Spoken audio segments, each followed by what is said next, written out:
Hitting record. Okay, dust, hands, breathe out. Trying to pretend we haven't just been chatting for. I mean, even before we went live, we were talking for a good 15 minutes about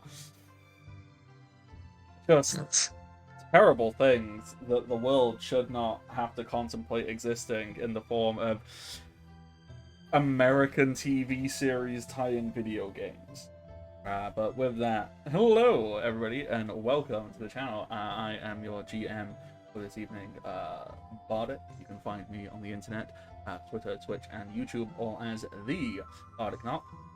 We're going to be carrying on with our, you can't even say bi-weekly, it's, this game happens when we all have the time to make it happen, which sometimes is more consistent than others. But also, it's super chill and relaxed, and we're all just having a good time. So, who needs a schedule? Game. That's a really long way of describing the time frame of this game. Barrage Beats, a Shaman King inspired game using the Animon story system, which is a wonderful system. You should go and check it out. I think it has a hardback now, which is pretty freaking dope. It's a really cool system. If you like, kid and creature anime and stories and stuff like that, it's a great game where you get to play as a child with a small, tiny partner who does cool things, and you get to have feelings as you do it. That's the premise of the game. Go check it out.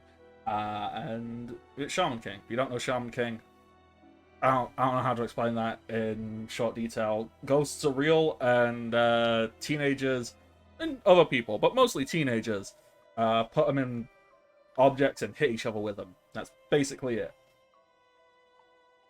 There's something about cultural appropriation to be thrown in there as well. But no, it was made with good intentions. The show is a little off the mark here and there, but made with good intentions, and for the most part, it tries. So we at least give it the credit it deserves there.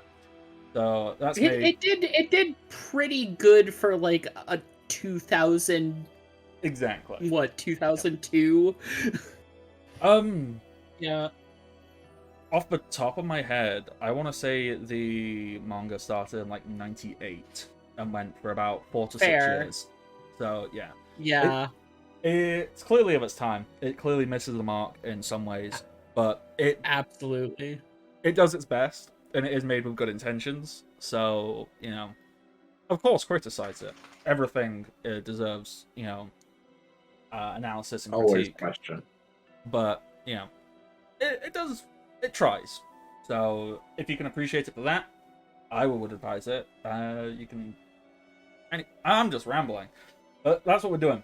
I will give an attempt at a brief recap of the plot of what's going on after my lovely, wonderful human players introduce themselves. So with that, I'm going to throw the introduction ball down to JT. JT, go! Hi, I am JT. I am at Brownest Nerd on Twitter, Epic Impulse, or some variation of it on other social medias. I found out co-host has an app, so I'm trying to be on that more. I should use Hive because Hive is starting to get better at loading. Blue Sky, I have it. I just need to follow people on it and actually set it up. I wish. Let's see. Yeah, eventually leaving the hellscape that is Twitter. I want to watch it crash and burn. I want to see the steaming pile when it crashes and burns. That's really what keeps me on there at this point. But I want to see what will be the final nail, because I know it's going to be something disgusting. But I want to see the rancidness. Other than that, I am not in any creative projects. I am just a guy who has too many TTRPGs collected and not enough time to play them. And with that, I'm going to... It doesn't matter which direction I point, but on Discord, Neda is next to me. Sure. Yeah. On the overlay, it is indeed we can just go back around. So Yeah, I'm we're actually just going on we're gonna go to clock. We're gonna go to clock. Yeah. See, you and I are very much in sync today. I agree. As for things about myself, I'm on Twitter at trans_father, and I'm on Blue Sky at transfather because I don't do underscores over there. Realistically, I'm only doing a few projects that are releasing later. Can't talk about. I'm at the point now where I can't talk about some of them just yet.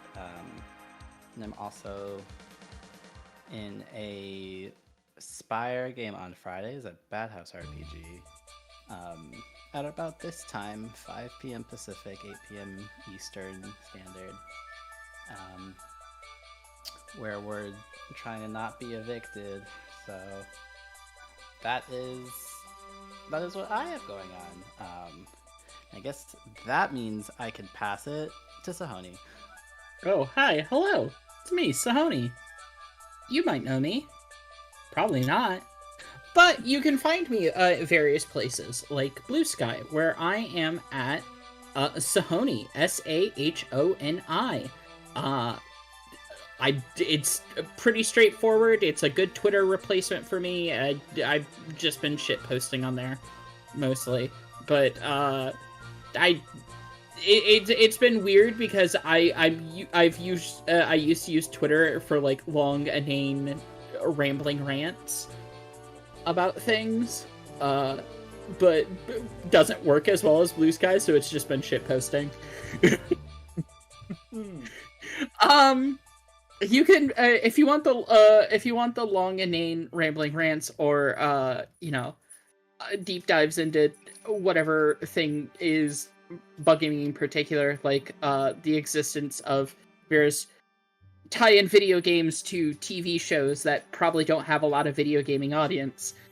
You can find me at Sahoni the Reed Wolf. That's SAHONITHE Reed, as in READ, Wolf, as in the animal. I do game design stuff, mostly.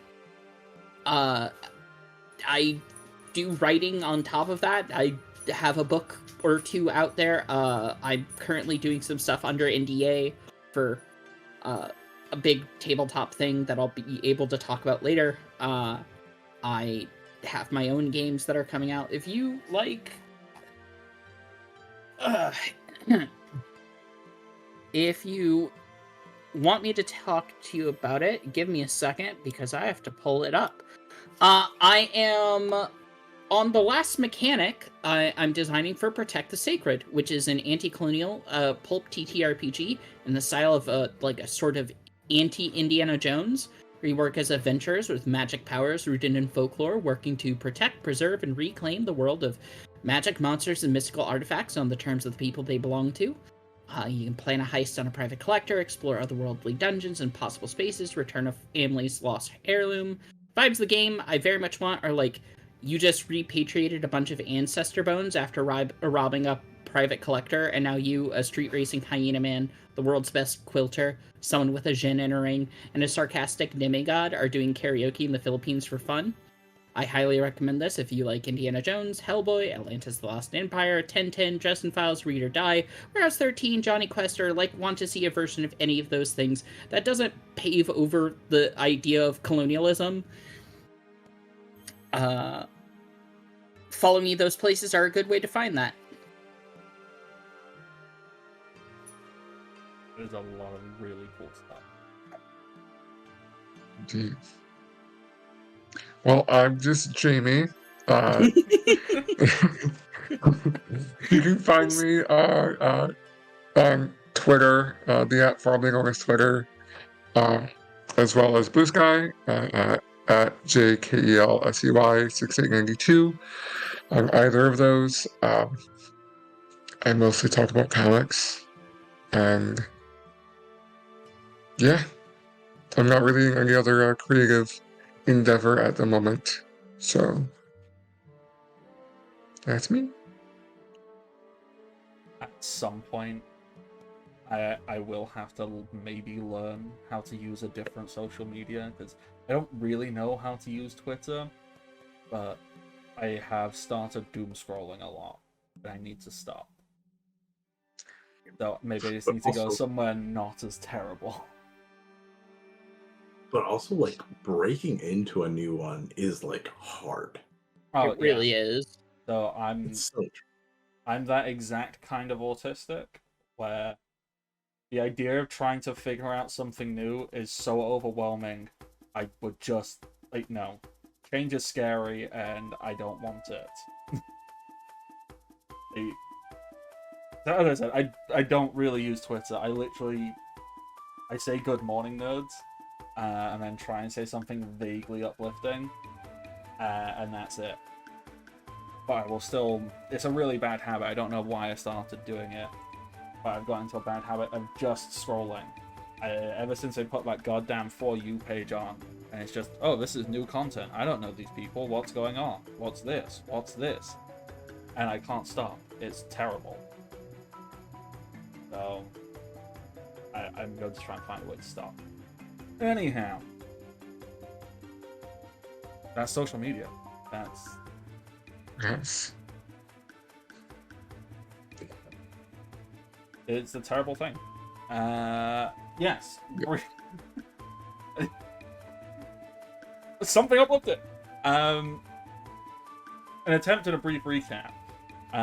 Previously on Bear Ridge Beats, our 4 teenage, or at least almost teenage, for some, heroes have been engaged in something of an exhibition match whilst infiltrating a, you can't even call it seedy and underground, it's blatant and right out there attempt by eccentric billionaire Elmer Husk, who is attempting to capitalize on the existence of shamans by televising these things to the world and claiming it to be some augmented reality, sports entertainment wrestling-esque endeavor. It's just, hey, let's exploit people and make money out of it, in the most literal sense. So the teenagers decided, hey, we should try and find a way to stop that, because our international Shaman Council had their hands tied and couldn't really do much. So after infiltrating, getting around child labor laws, the teenagers engaged in a large exhibition fight, which ended with Jamie. I was trying to find the most flippant and succinct way to describe what happened to Owen, but I can't really do so. Like, Jamie did a sad thing, and our tiny, well, not tiny, our goodest big boy, because he is a big boy and he is good, accidentally made the tiny, pure little fairy spirit turn into something big and terrifying, which then proceeded to beat the ever-loving shit out of Santa Claus. Santa was creepy, so it's not quite so bad. But it was bad, and it was scary. And we are kind of in the aftermath of that, after having a small... I don't want to say breakdown, but after dealing with the trauma of witnessing and being responsible for that, the virtual reality, the augmented reality, the holographic stuff, all went away. The exhibition fight was called to an end, and we find ourselves stood in a very large warehouse. And when I say very large, I mean huge, like easily larger than a football field. Of just, this is space to fight in. There is a very, very skinny, emaciated German man who has been pummeled into a small crater in the floor. There is an unconscious, very handsome mechanic who took some blows to a very delicate part of his anatomy. There's a very unconscious theater girl with rollerblades on, and then there is a goth girl who's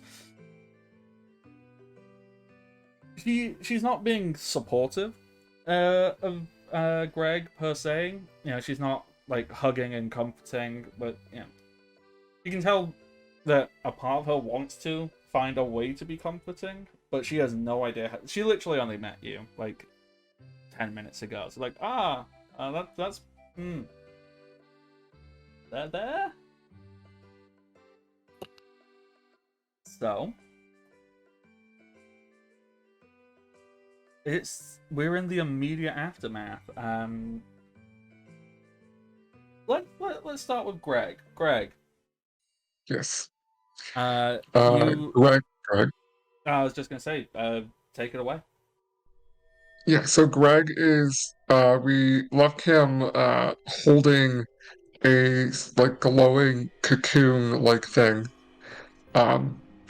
which is the fledgling form of his spirit partner, and he was kind of like kneeling and holding it and like wrapping it in the quilt that he has, and it was just kind of like, well, he was crying, and as he kind of a few minutes pass, he kind of takes some breaths, goes, okay, he's like cradling, and he looks around, kind of like sitting up a little bit, goes, oh, okay, looks like that's over with. Uh, Did we win? uh,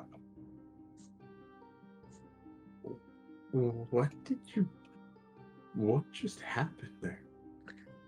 I don't know. Not really something I know that could happen. And like, this is weird. I'm for sure all in, or yeah, never done that before. And I don't know. I got like really mad because Santa was being really mean, and he made Sable cry. And I don't know. Never been that mad before. Or it's that you never expressed yourself being mad before. Well, no, I mean, I've gotten frustrated before, like, you know, like if a horse doesn't like follow instructions enough, and it's like, oh, what's going on? Why isn't this working? Or like, you know, that bully kid that we beat up earlier, like a while ago, when he's being mean, I've been like, hey, stop that, that's not nice. I don't know. This is like that, but like more, I guess.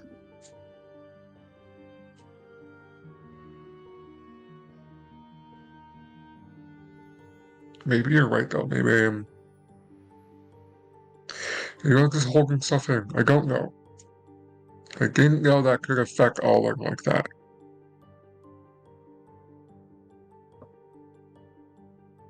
Willow, do you know anything about spirits and why that kind of stuff happens? If that does happen? Am I weird? So you're asking, okay, Willow, yeah. yeah, I just need to double check her name. I can't remember if Willow is the name of her spirit or her name because my memory is No, horrible. yeah. Okay, yes, her name is Willow. Her spirit is Wisp. That's Yes. it. Yeah. Mm-hmm. Look, I didn't put tons of thought into the names of these people, right? Mm-hmm. Fair. Willow will. She's slightly taken aback, but I wouldn't say she's scared, and she's certainly not upset. Mm-hmm. There's a look of concern because, hey, that's a pretty big thing that happened. But Mm-hmm. she'll try and give a level of comfort by going. So basically, our little guys, our spirits, they feed off of our energy. We give them power. We channel our inherent power through them. So if we're going through stuff, they can be going through stuff as well. Like, Oh. don't get me wrong, that was a lot. Like, scary, but like, it happens. Have you tried going to therapy? I've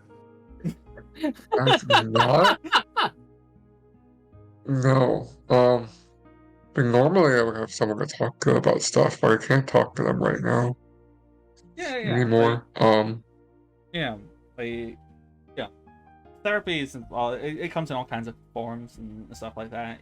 Like my therapy is I go into graveyards and talk to, well, originally I was just talking to gravestones, but then I started talking to the ghosts of them. And it's really cool. But there's actually a really cool therapist at my local graveyard. She's really dope.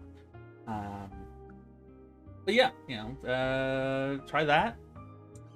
But Okay. it's a perfectly normal, natural thing. Like, honestly, like, have you not been like doing this stuff long? Because the fact you're surprised by it, like, Not really. oh, you Like, like, I've been talking to spirits for a while, but I haven't really been, like, fighting with all them a dang. lot. Oh, like, that's pretty impressive. 'Cause, Oh, like, just, well, thanks. look, I can say this, and if you tell anyone that I said this, I will set you on fire. But you lot,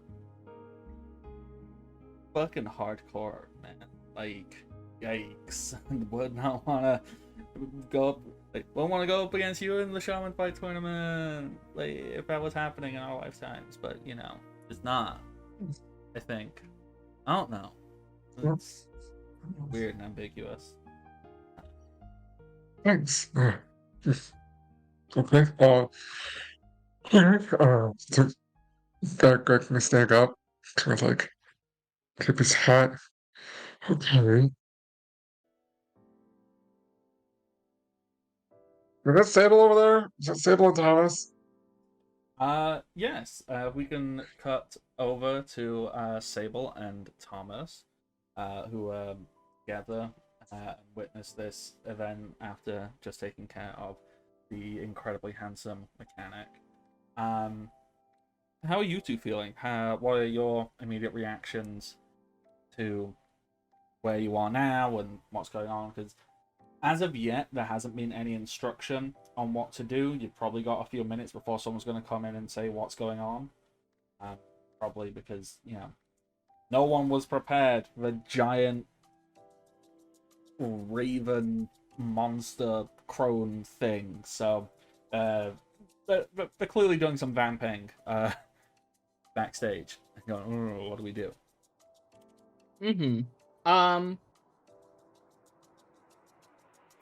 Well, I think for Thomas is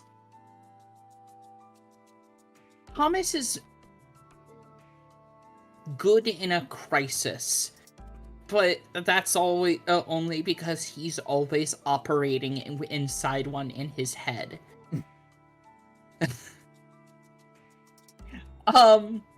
And so his first priority was, of course, keep making sure Sable was okay. And now that the immediate threat is over, he's just kind of lost, I guess is kind of the best way to put it. Like, he would have the small dot eyes and the question marks above his head if this was indeed an anime.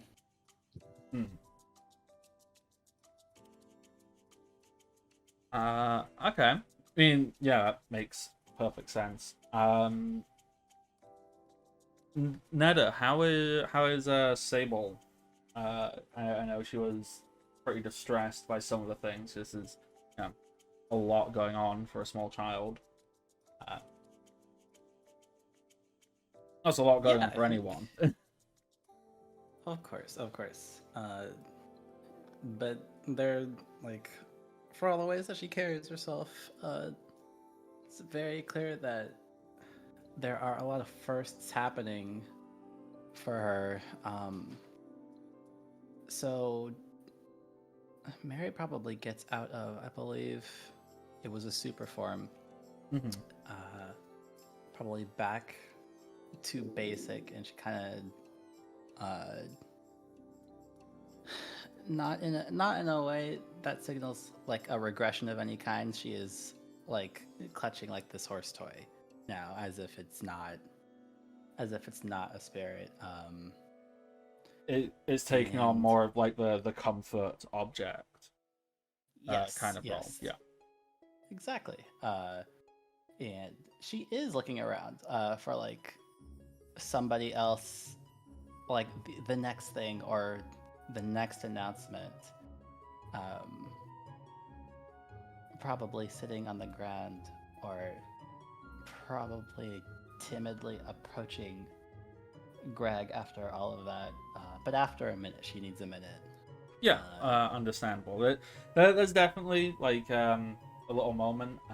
That a voice comes over like a PA system.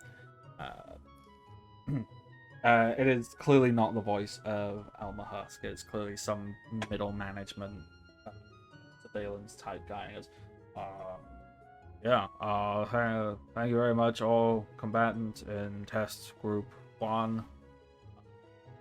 We will be with you in a few moments. Please take this time to rest and recuperate. If you look over to the northern exit, you will find a craft foods table. You may help yourself to the things there.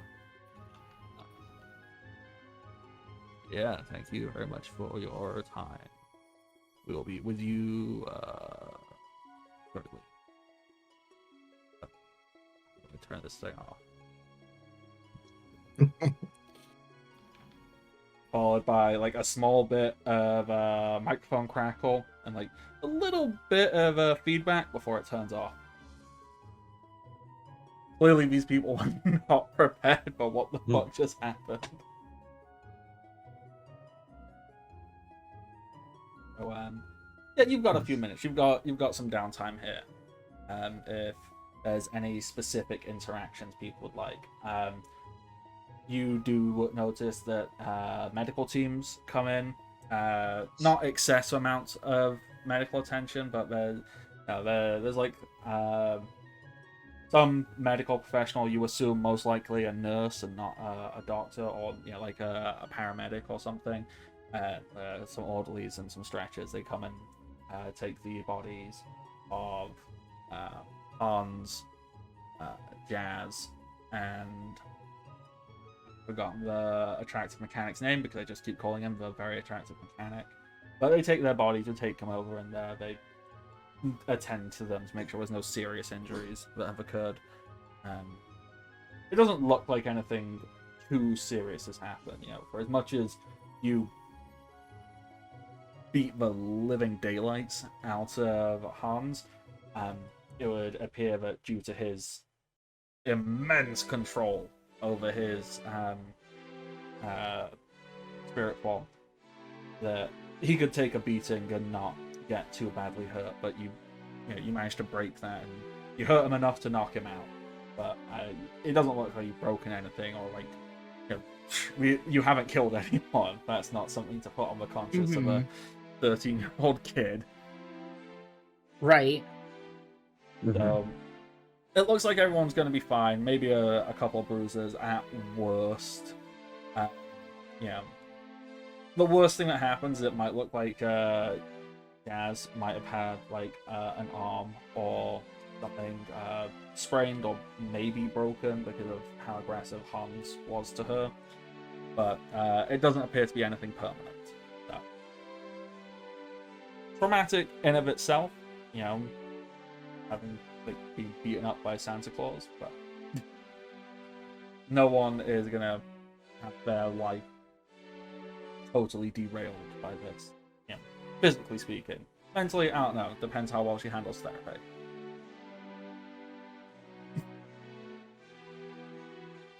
Having a lot of conversation about therapy today.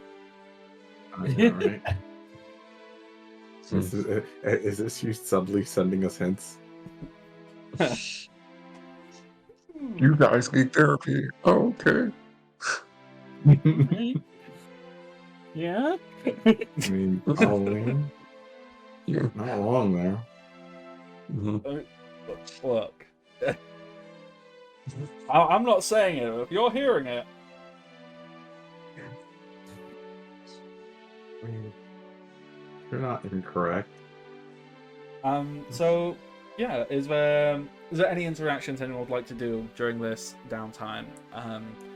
If you would like, some of the injured people can be they can be helped out enough and become conscious enough to engage with. Except maybe Hans. I don't think anyone wants to interact with Hans. He gets to stay unconscious because that guy was too creepy to continue interactions with. I His think we're redemption fine arc with that. has to be very well thought out if he gets one. We're gonna.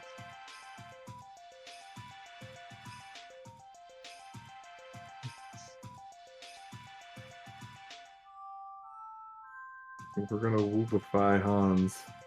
We're gonna turn him into our Borbo. I know. No. I refuse both this process and the language choice. I mean, you know, if we were going to Shaman King it out, at best we could maybe give a Faustus treatment, but Faustus is Yeah. also a very likable character, and I don't know if I could He turn Hans is. into a likable character. I think like I think Lang is like, now that he's not he's at like crisis level pale yellow instead of a red. Mm-hmm. He might go over to this engineer that he rang the bell of, and is probably gonna be like, do you need an ice pack? I'm very good at this stuff.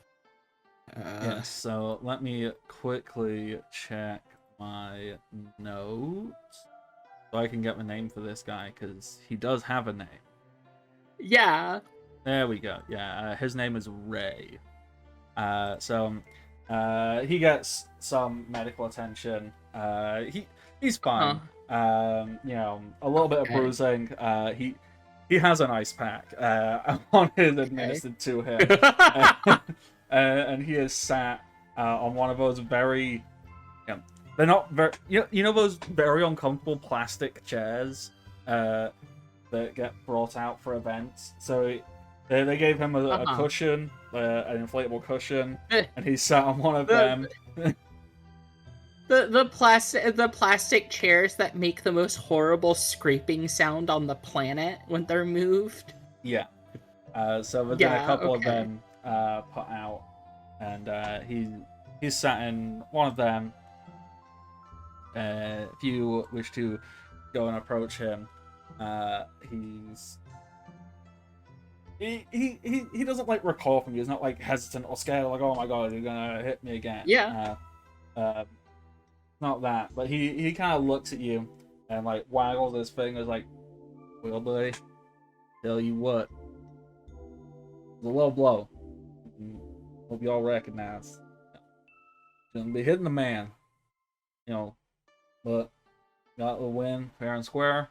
So where I come from, you fight to win. look, I respect that. And if it'd been the other way around, I honestly can't say, but I wouldn't have done the same.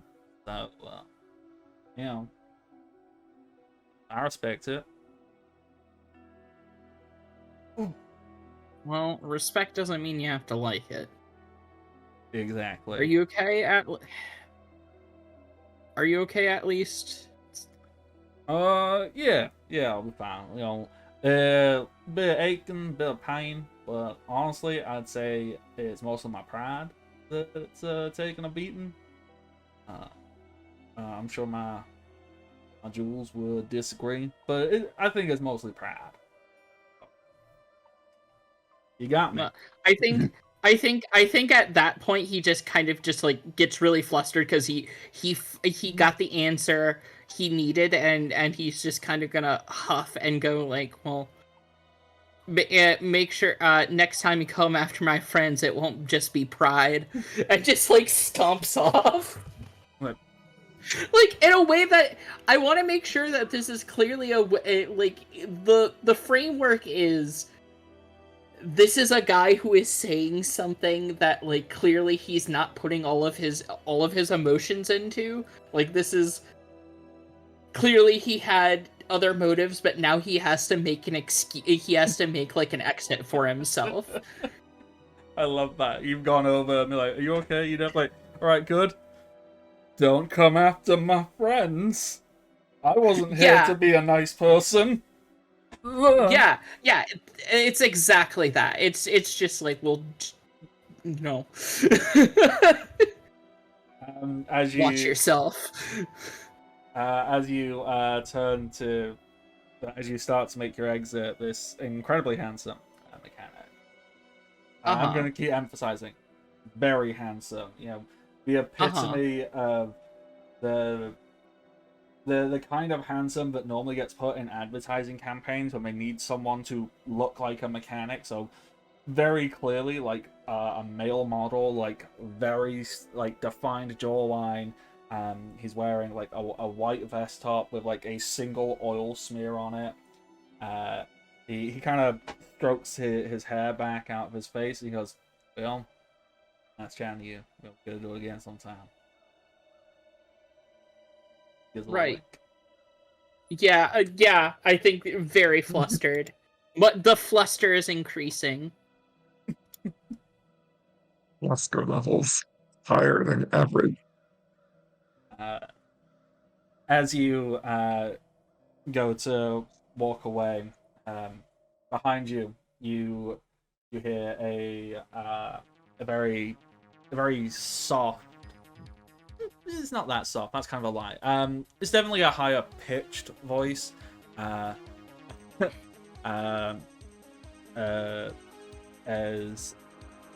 this person's spirit guardian appears to have appeared, and goes, "Now, Ray, what in the hell are you doing? That man just kicked 7 bills of shit out of you, and you're here trying to flirt? Jesus Christ, Ray." And we're like, "Well, Annie, you know, you gotta do what you gotta do, right?" And there's a comical sound effect as his spirit guardian seems to bonk him on the head with a comically oversized rifle.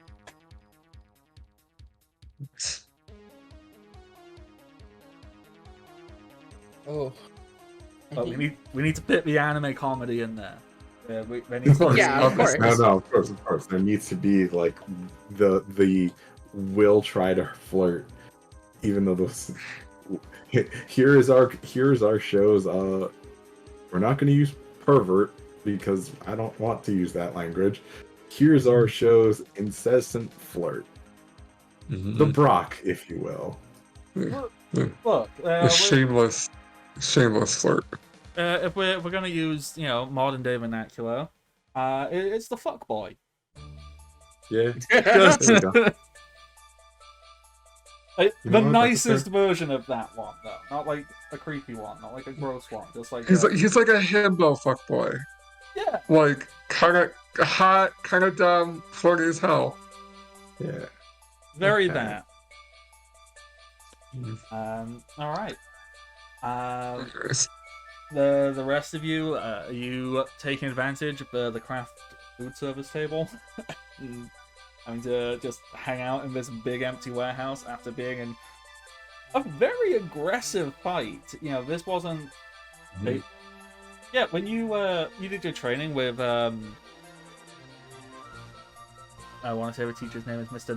Nook or Mr. Meek or Yes, it's Neat. Google. No. That's what it was. yeah. It was just a sound I made, I think, and it just kind of stuck. You know, No. yeah, it was intense, but looking back, comparatively, you know that he was definitely holding back if this is what a normal fight is like. So this is probably the most intense situation you've been in. You know, if you look back to Rickety Jim, you go, "Oh, that was nothing. Man, that was easy." This was a lot. Now you just need to decompress and figure that one out. So, does anyone in the party wish to have any interactions with each other, or does anyone have any other interactions they would like to do, or is everyone like, all right, we're sitting down, we're gonna sit in silence, and you know, just process everything that happened? I think there's definitely like that degree of need to process, but also needs to check on like check on sorry, I'm Greg. I think that's I think in Kunal's mind, because yes, he wants to master his power for reasons, but now seeing what happened with Greg, he's afraid that he might go down that path and feels he needs to pick at Greg's mind to see to just figure out why that happened and how to not have that happen to the rest of us. So I think he's just going to first observe Greg from afar before doing the whole yeah, I totally wasn't sneaking up on you because I care. I don't care about people.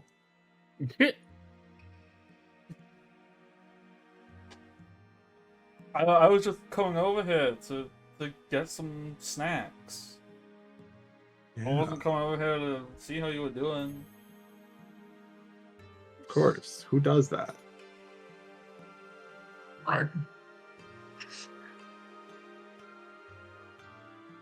Greg would do that, but no one else would. No, it's true.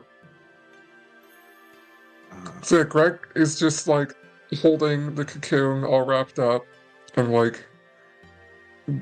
looking suspicious at whatever weird canapé and finger food is around, but eating it all the same. I mean, seeing that you're kind of isolated. Yeah. Seeing that you're very clearly very justifiably pretty fucking traumatized by what just happened, and trying to Willow is being she's not great at it, but you can tell that she's trying to be helpful, but kind of not in a smothering way, but very much in a trying to be active, trying to go, all right, well, hey, let's come get you some food. Do you want some of this? Do you want some of that? Not really giving you a moment to pause, because the idea of having to sit in those feelings is a little bit too intense for a first date for her. For sure. Do you want this cracker thing? There's cheese and ham on it. Oh, do you eat ham? I'm not gonna take the ham off the cracker. Do you eat ham? Yeah, totally. Okay. Ham. What? It's like food. It's ham. It's like food. It's like food. It's like bacon. If bacon were sad and not as good. Which is, I like stuff that's kind of sad, so, Hey, do you want a drink? Okay. It looks like we got a spread of different like iced teas and stuff. You know. Oh look, this one looks fresh. It's got like lemon. Nice. That's nice. Let's focus Sure. on that, and not the fact you're holding your best friend and connection to anything. Great. Kind of intense. A little intense. But like, Yeah, it was. but like it's fine. Stuff happens. It's no biggie. Happens to Okay. everyone. It's Okay. not happened to me, but I'm sure it will. Probably, maybe. Mhm. No biggie. Okay. Fine. It's great. Okay. Okay. It's okay. Okay. Okay. Quick, I don't. Yeah. No. Sure. Yeah. I'll take a weird lemon tea thing. Yeah, it's like actually really good for you. So Okay. Good night.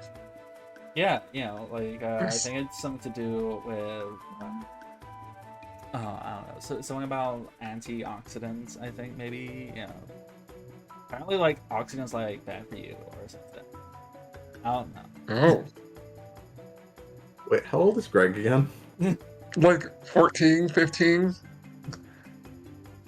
I think Kunal just really chimes in. For fuck's sake, he's 14. Man, probably. I mean, they'd probably chug like at least one monster a day. You think he knows what an antioxidant is? I mean, Willow He kind barely of learned looked about at you. Willow looked at me like, dude, I'm just trying to like be helpful. I don't know. Look, you want to go pound Monster Energy drinks and smoke cigarettes around the back? We can also do that. That's like my deal. Look, I'm very much remembering my emo youth of pounding Monster Energy drinks and smoking cigarettes by the pack. Is there like a Coke around here? Like a Pepsi? Wait, I mean, The Kunal, don't be mean. She's yeah, just trying to help. Look, there is an off-brand cola. Uh, it just says cola. Okay. Yeah.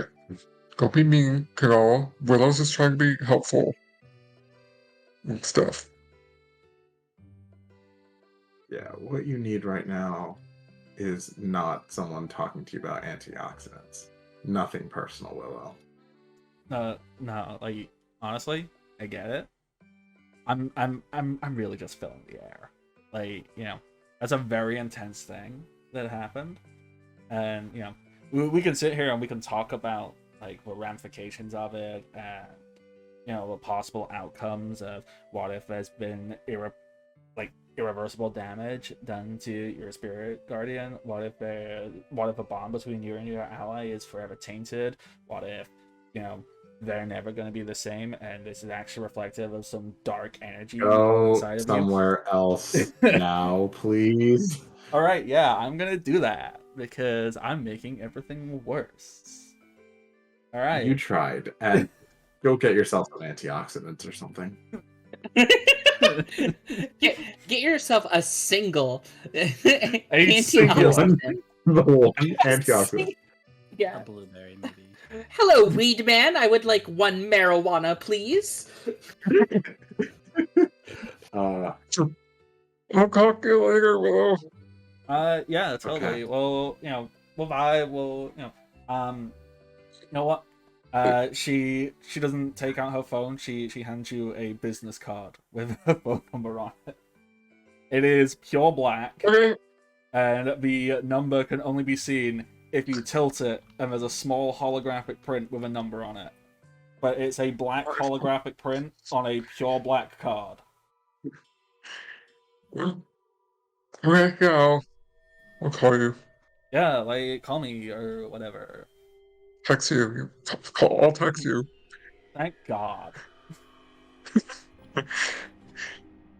And she's gonna she kind of, but she can't go outside like she would want to, but she gets as close as she can to a door or window and clearly starts smoking. So is all gonna be okay? Gonna be stuck as this cocoon for long? Or like ever? That's probably a question for Mr. Nurks. Right. Yes. Nurks would know. Nurks would know, but yeah.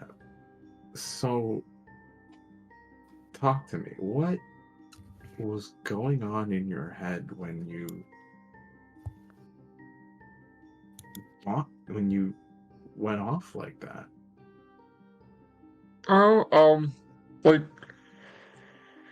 Sam was being mean, like I said, and like Sable was crying, and this guy was beating up that girl on the roller skates, and like he hit me really hard. Like it hurt a lot. Like my connection, my spirit energy, whatever Nurk said, like I took a hit and I could tell it hurt.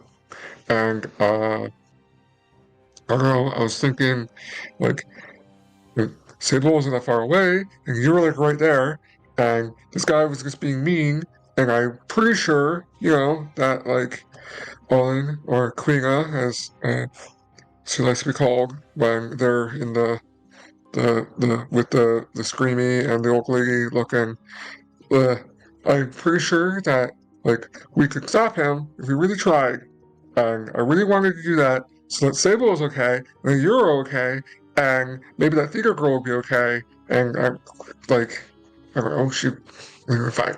So I don't know. I didn't want anyone to get hurt again. That's fine and noble, but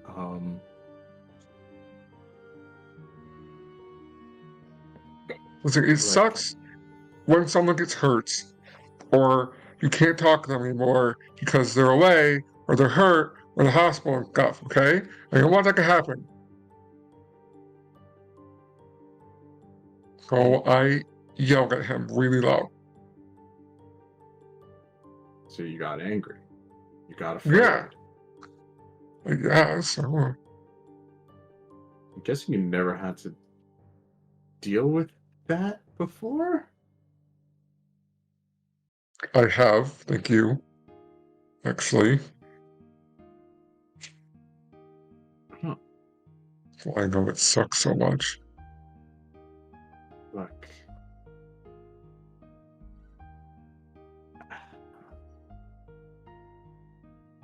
How do I put this gently? I think he just ponders his head.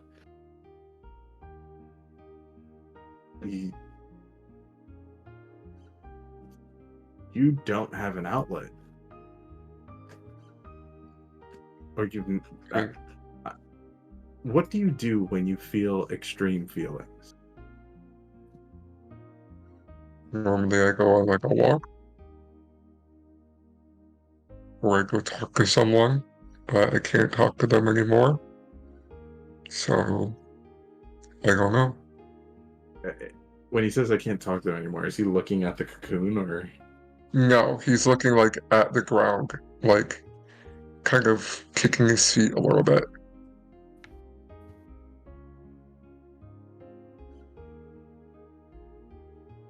Something with the past? Yeah. I'm sorry. He's okay. And I never really said that my grandma was dead. I just say that she taught me a lot of things. And she left, and I can't talk to her, which I guess is a good thing. That she's not a spirit, because normally that means the spirits are stuck or whatever. But, no, I can't talk to her. But So, I mean, I guess I don't have it, but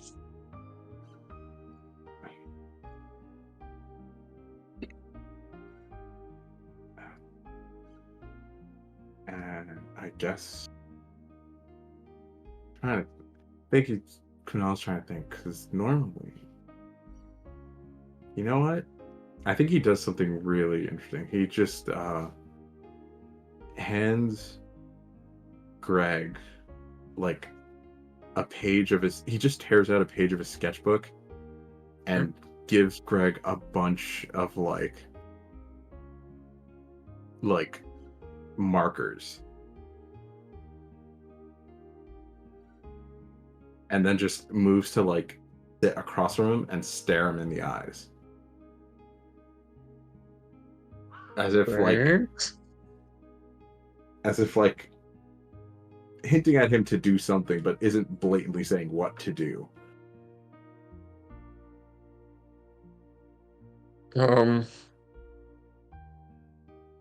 thanks, I guess. Um,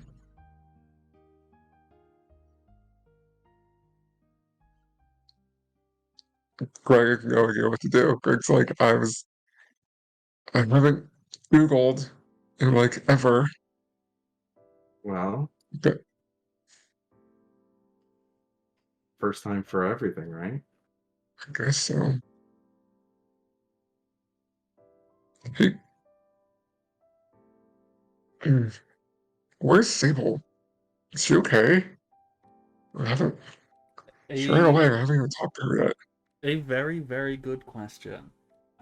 During this downtime, uh, where has Sable positioned herself? Is she nearby and just being very quiet, or has she gone to go find a corner to sit in? I think a corner seems apt. Uh, she hasn't mustered any words.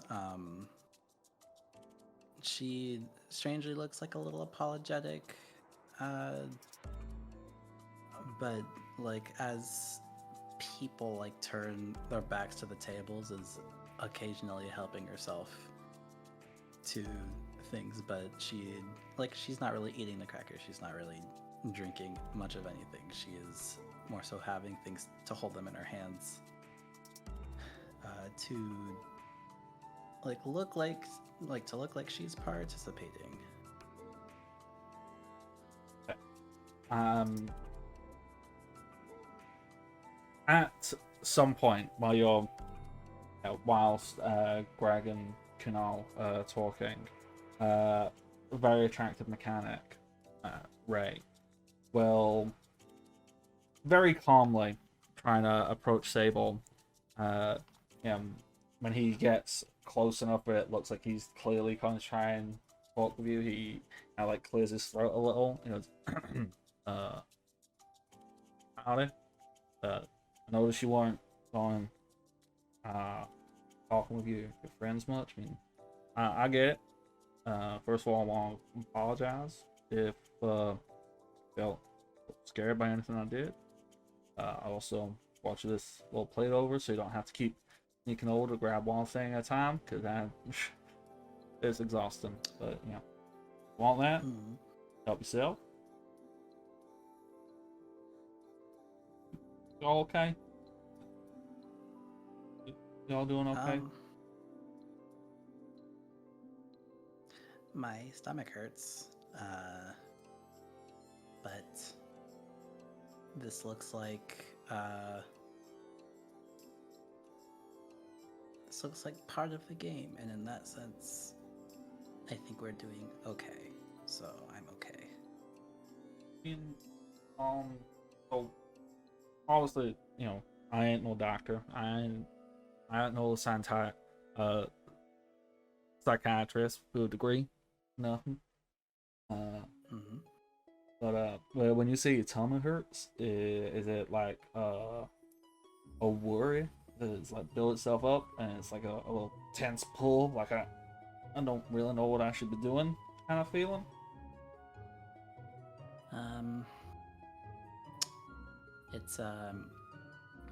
It's it's mostly my tummy and mostly my chest. 'Cause I don't really know what worry feels. I don't know how to word it. Worry is So generally very quick. now this don't work for everybody. Different for different folks. But I've got a little sister, and sometimes when she gets in certain states, which it happens, she's got this little exercise that she does. So what you do, you get your hands, and you want to slowly breathe in through your nose and out through your mouth. And as you're doing so, tap your forefinger and your thumb and your middle finger, ring finger, little finger. Just slowly do this. As you're slowly breathing in and out. This is just very calm. I know it helps her sometimes. It's just a little something. You can also try reciting something that is comforting and helps ground you. So for her, she really likes to list off mechanical parts of a car engine, and that it don't fix everything, but it can just kind of help a little bit. So I don't know if it's something that you've got that is something that is a comfort to you, but you could try. Obviously, I ain't here to like therapize y'all or nothing. It's just when I see someone who makes me think my sister, I just want to try and help out because do anything to help my sister. So, and if there's anything I can do for y'all, let me know. And if you want, I can go and get one of your friends to come and check in on you because I'm just a stranger who was shooting at you earlier, so I'd understand if you was very concerned about me being here. So But well, I mean, none of us hate each other for real. no. Except Santa. It's a game. Santa was. I think that was real. Which Okay. honestly, I'm a little scared of it. But whatever your friend did took care of that. Which I'm not saying what your friend did was a good thing, because that's a whole lot of something to process. But I don't think we gotta worry about Santa. Okay. What's your name? Howdy, I'm Ray. Ray Underwood. What about you? Sable. Sable, that's a pretty name. I really want to say what y'all was doing, real impressive. You must have been practicing for a real long time or putting a lot of work in, because tell you what, I was not prepared. And I thought I was pretty good at this stuff, but you and your friends, with what y'all got going on, that's some real good stuff. And you can tell that your friends trust you and they can depend on you, which I imagine it's a real good feeling. Like a car engine, all the parts go together to make the whole thing work. I don't know if me using car engine metaphors is helpful to you or not, but it's helpful to me because that's how I like to view the world in these kind of terms. But when the pieces don't trust each other, when they aren't going together, it don't work.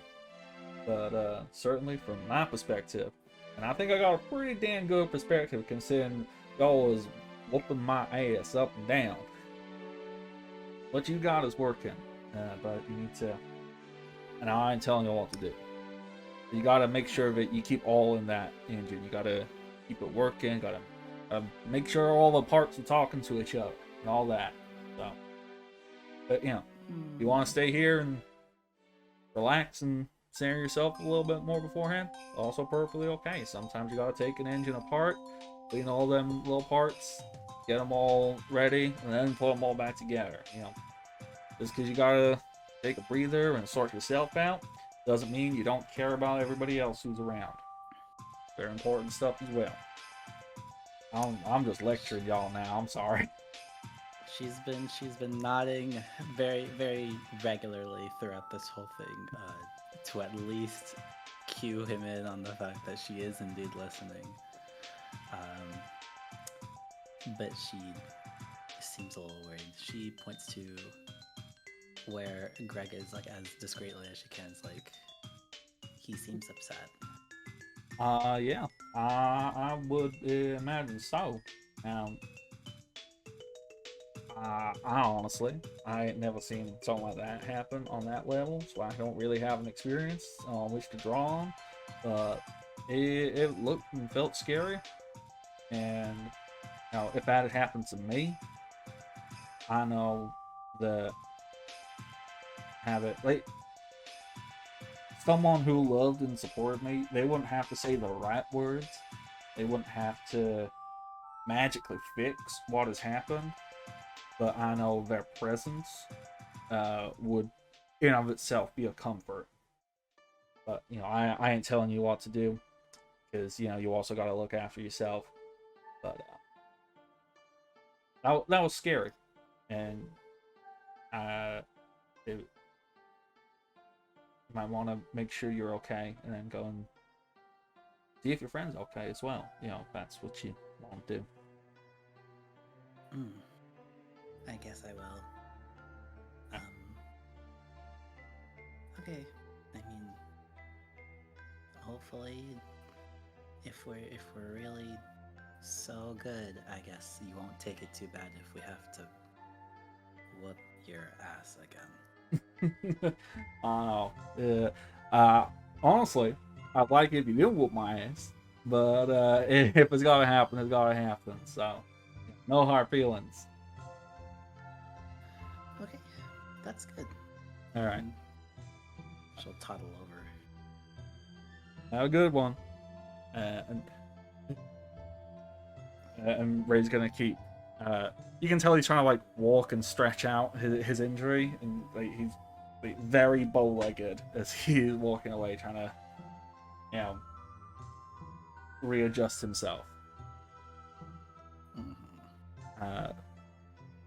Before we cut over to you walking straight over to Greg and Kunal, Thomas, where do you think you have positioned yourself right now? Obviously, Kunal and Greg have been talking. Ray was just going and talking with Sable. Have you been taking the I'm too cool loner approach, where you're just slightly out but clearly listening in on what as many different people are saying? Or I think that's very much where what he would intend to do, but I think he's very much in his own head right now.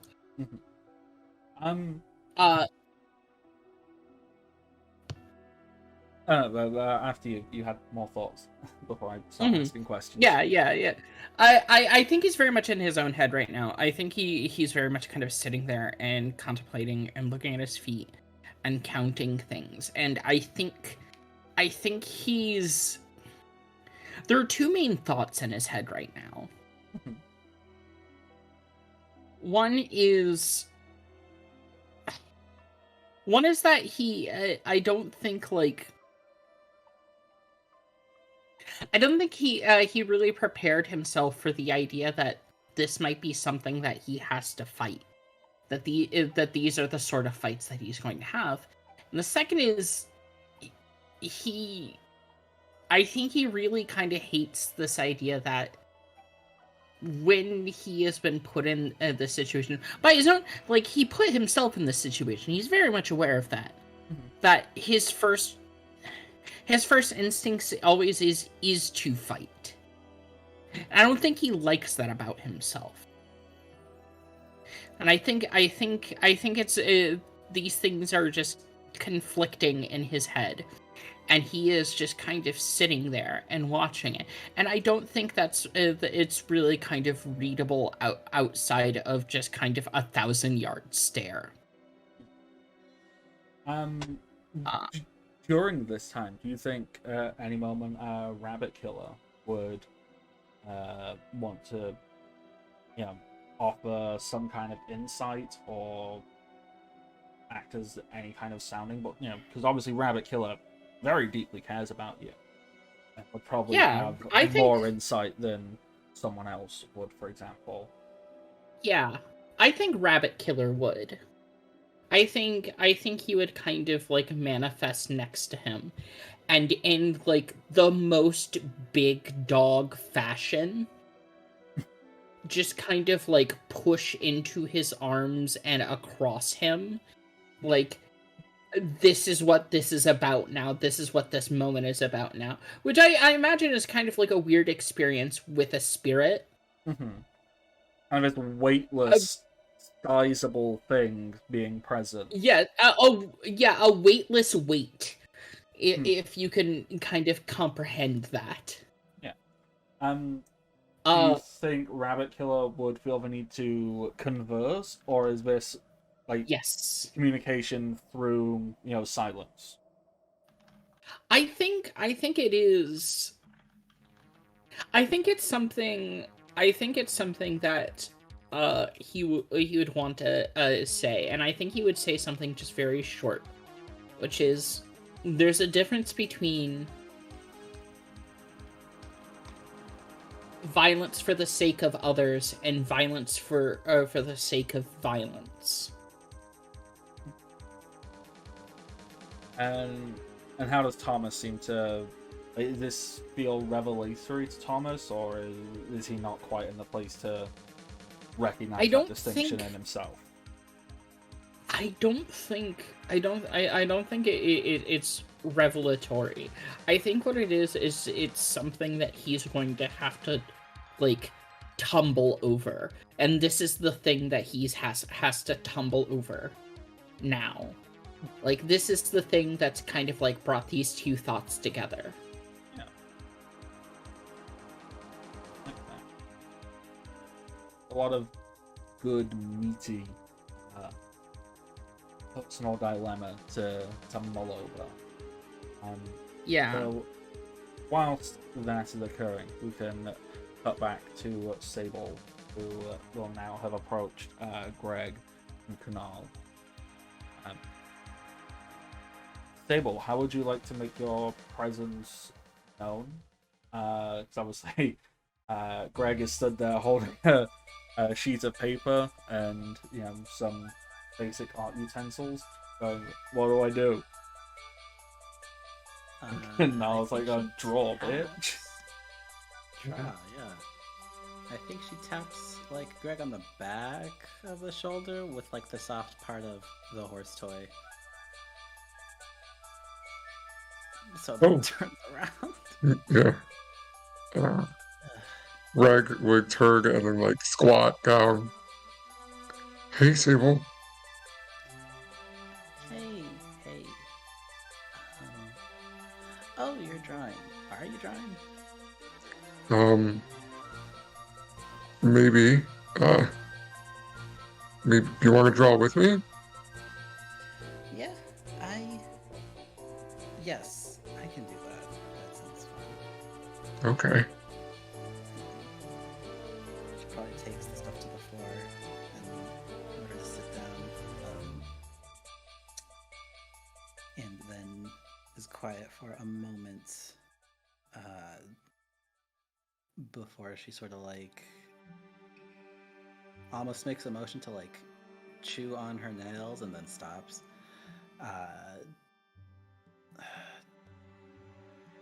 Did I do something to upset you?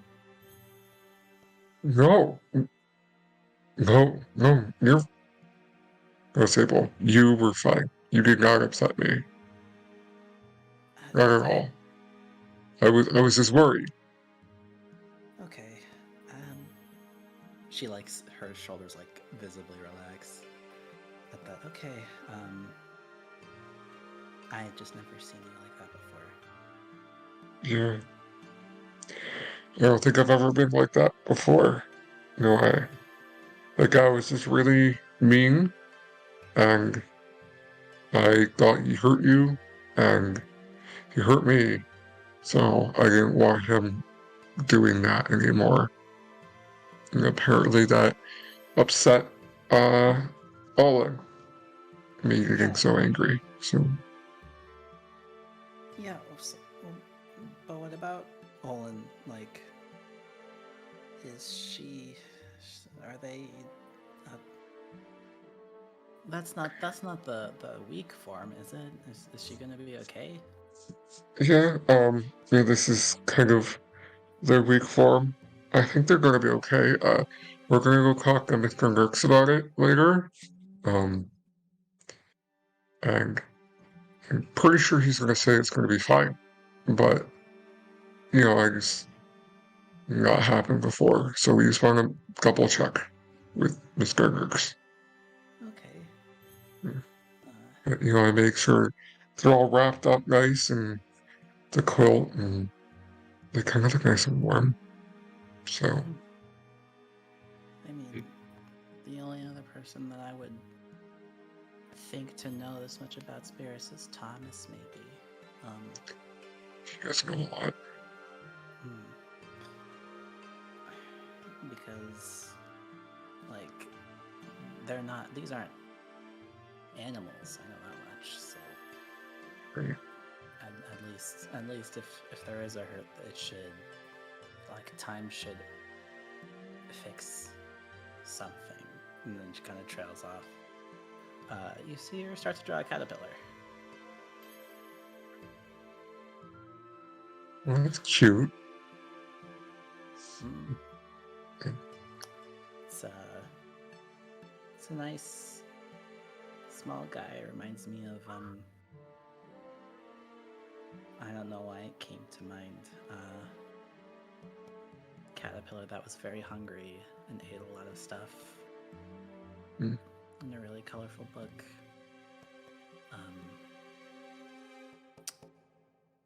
And that story didn't really teach me anything. It was just very nice. But Yeah. Yeah, I had that book when I was a kid. yeah. Mm. Sometimes I feel like that caterpillar. I eat a lot. That would explain why you're so tall. Yeah. Yes. Yeah. Greg is probably dwelling just like a house. Just the very basic. He's got very good. His drawing skills are probably worse than Sable's, but Okay. yeah. She's no expert. Like her style is very much furry inspired. Like, you know how furry artists are asked to draw a dog and it looks like a certain way because they've only drawn dogs one way in their life. It's like that, but more horse centric. Regardless, basic anatomy is like down, and she still looks over and he appreciates the house. Kind of just hums at it softly. Like, I don't have very many things to say, but that's home is a nice thing to think of. Yeah. Are you okay, Sable? That was kind of crazy. I saw you running away. Pretty upset. I think so. It's just my stomach hurts, but Are you hungry? no, not really. It's like worry, but it lasts longer. Okay. But I didn't get hurt. I Okay. am strong enough. I kind of, even though I knew it was a game, we had all of our avatars, and we were only fighting through our spirits. It still seemed very real. Yes. No, I agree. Yeah, well, I'm glad you're alright. I know that was scary. But, it seems like you did pretty good. And, if things get really bad, running away is great.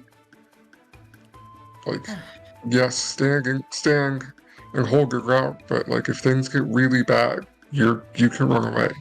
Like that was a good, that was smart. Hmm. I mean, That's I'm not gonna interesting. lie, if the Santa guy didn't go down when I attacked him, I was probably gonna run away too. I guess I've never heard that as advice before. That makes me feel better. Okay, Good. that's The important part is that you're safe. You're standing, fighting because you have to, and like holding your ground and like being with your friends. But like like if it's not safe and you don't know if you can go through it, it's okay to leave. mm. Okay. Yeah, I guess I wish I was more prepared. me too. I did not come here expecting a fight today. Not going to lie. I guess. And then she kind of looks bitterly at all of the older people, like older than this group, but older Right. people. Mm-hmm. And she says kind of quietly, I don't really know how they do it. Like they're hurt. I don't really. It feels bad to hurt them, even if it is just a game. Yeah, no, I know what you mean. I, but they seem okay. I mean, not liking that you hurt someone is a good thing. Like, if you like that you hurt them, I'd be very concerned. Yeah, well, that, yeah. But, yeah, Well, yeah, I guess that's like moral or whatever. That's right. a good sign. Yeah, so, Um, I mean, if you don't like doing this, then we can come up with some other plan. um, I'd prefer to be here. Okay. There's like the end of the sentence, which Mm-hmm. may seem a little more obvious as we have all spent time together, is that she would prefer to not be alone. Mm-hmm. So she'll be here. But I think she kind of just falls into like a quiet, slightly more relaxed Mm-hmm. parallel drawing session then. Okay. Yeah. And Greg's gonna, sorry, I was gonna say, because Greg was gonna mention something about how he heard like Mary like in the background, kind of by the end of the fight, and he's like, I kind of want to see Mary go and like kick some butt. Like I mean, I know I keep saying you can run away and we can do something else, but like you're pretty cool. She laughs for real, but Yeah. it's a little joyless. Mm-hmm. That's not me. That's all her. I mean, Mary gets it from somewhere. Hmm. Yeah, I mean, she is great. So, It's true. if I can't run away, then I'm sure you'll see something wonderful. Yeah. I think Kunal will make himself a bit known here and say, well, Mary doesn't do that on her own. Hmm. She considers it for a moment. I don't really tell her what to do, you know? I have a feeling that she reacts to me and not the other way around.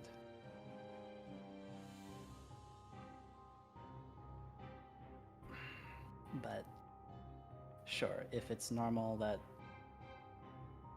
shaman and their spirits are just like, she crosses her fingers like, so connected, then sure. Okay. I think Kunal's just like, I feel like we need to have Mr. Nerks lecture you all on how this stuff works again. It would be nice. And I did not think I would get to missing him this early. Or I guess this late on.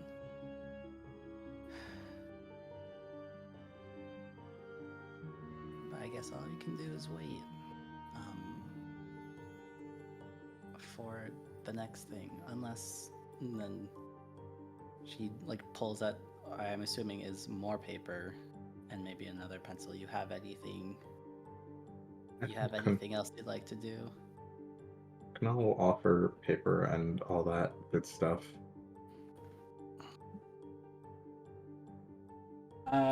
As you start to, sit down and just try and engage in some drawing,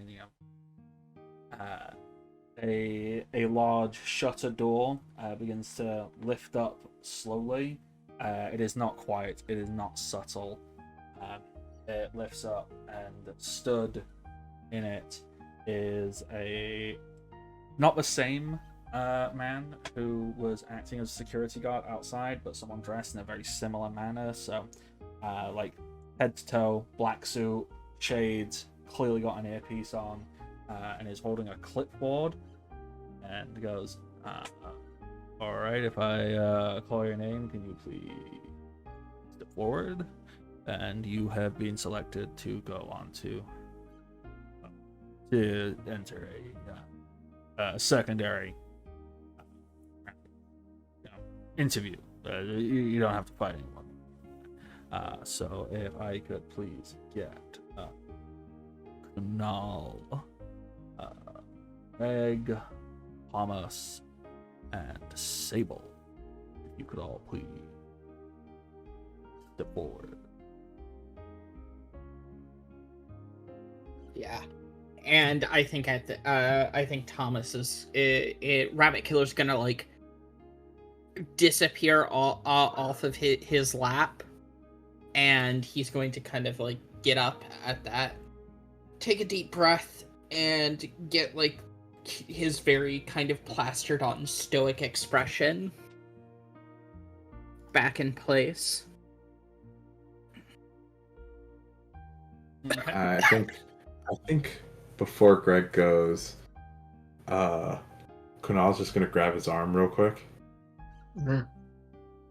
Remember to take your own advice. And just walks. Oh, okay. Okay. Picks So after you. No, so he picks up the thing and the cocoon and goes. Yep. The four of you are escorted through this large door. It begins to shut behind you, and you hear this person. You don't hear the full gist of what he's saying, but it's something along the lines of the rest of you. We'll set you off. We'll let you head out. We'll be in touch. But you have not made it through to the interview round. You'll be kept on file, and we'll perhaps get in touch in case of they're trying to politely shoo these other people off who have not made it through the preliminary round. The four of you are guided through the back of this warehouse, where it is very clearly a makeshift office space. So there's a lot of temporary like office cubicles set up. There's a bunch of like paperwork and documents and things pinned up on boards that say vague business sounding things, but I'm sure if you looked at them for more than 5 minutes, you'd go, what the hell does synergize even mean? As you are taken all the way through to a room that has been separated off, and there's a little plaque on the door that just says chairman. There is a pause before the door is knocked on by the people who've been escorting you, and as you're stood waiting, the security guards who've escorted you, just trying to make like some form of polite small talk, yeah. So, how's school? Um, going okay, something's pretty good at like English and math's a little weird, but overall it's alright. Yeah. The Are you in like college? no, I'm 30. I am 37 years old. This is my Oh, full job. My parents are not proud of me. Oh look, the door's like you're a open. security guard. I'm sure that if you called them, they'd be fine. They'd be very happy to hear from you. With that, the door slowly opens into a fully pitch black room. Like, it's really shady and kind of seedy. The idea of you just walk through this weird makeshift office space and you're stepping into an unlit room. Hmm. And the door closes behind you. It doesn't lock or anything. It's not like full creep factor, but it closes behind you. And there's definitely like it feels a lot longer than it is. It's in reality only like 2 or 3 seconds of just being stood in pure darkness, but it feels like what's going on. What?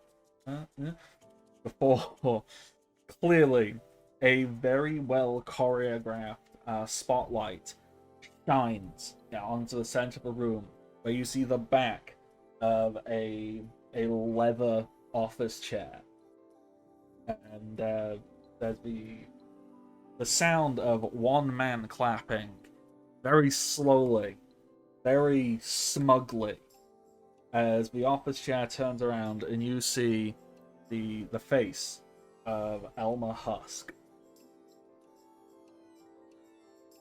Everything about this man reeks of self-satisfaction, of narcissism, and a total lack of self-awareness. As he turns around and looks at the 4 of you and goes, "All right, well, so I was actually pretty impressed by everything you've just gone and done here tonight. Honestly, we didn't have my money put on any of these. It's well done. It's very impressive, if I do say so myself. So, obviously, in that, then it's not legally speaking, there's going to be a whole lot of contracts and things like that to organize and such and stuff. But I am I'm slightly curious. I mean, please, come and take a seat. Obviously, you don't want us to just be sitting there, standing around. Yeah. I get that the whole office space is probably a little bit daunting for the ladies. Come take a seat, and we'll start talking about your futures. Like.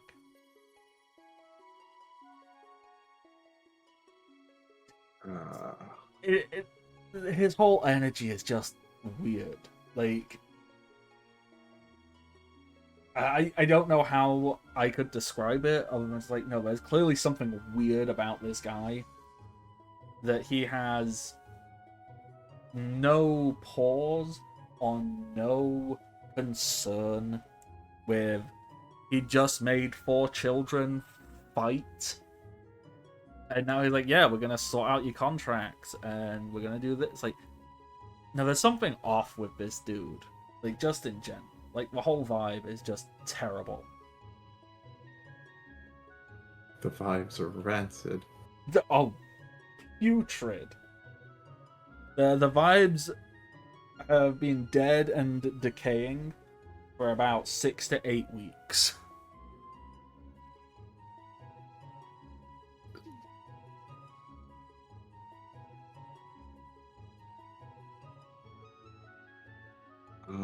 Yeah, Kunal will just lean against the back wall.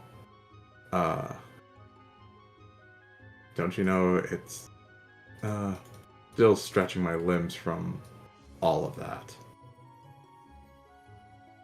Yeah, somewhat of a bad boy. Yeah, I'm somewhat of a bad boy. When I first started my first business, all funded by myself and my own genius. It's really impressive. When you just rebel and you just do things your own way, entirely funded by just being a great guy, which I clearly am.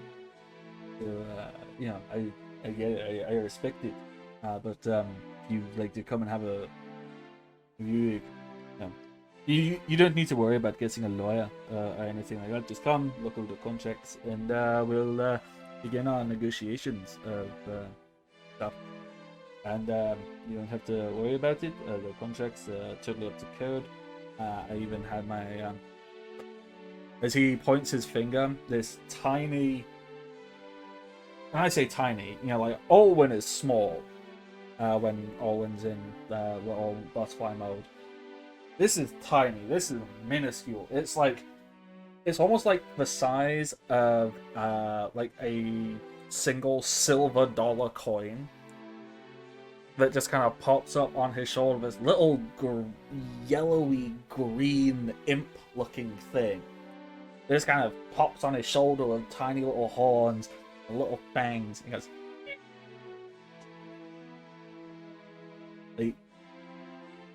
It's hard to imagine this thing being. Clearly not a strong spirit, and clearly hasn't been fueled, or it doesn't have much spiritual energy to feed off of either. But this guy seems obnoxiously proud that he has it. Hey, what's your little guy's name? Him? He's just a guy. Hey, little guy, what's your name? Hello? Hey, what should we name this little guy? I think like mustard. He's kind of yellow. Maybe he's a little sour. So, as you try and name this little cretinous thing, it kind of it doesn't appear to walk. If you had to hazard a guess, its tiny little toothpick legs probably couldn't hold its own weight. So it kind of like hovers across the air over to you, and gets right up in your face, and immediately, like very rapidly, kind of poofs into a small cloud of smoke. Greg, are you carrying a wallet? Probably? Immediately, you find, like, whatever pocket your wallet is in, you feel something moving in it, and this little thing is in that pocket, reaching into your wallet, physically grabbing whatever it can, a note, a coin, and just like devouring it.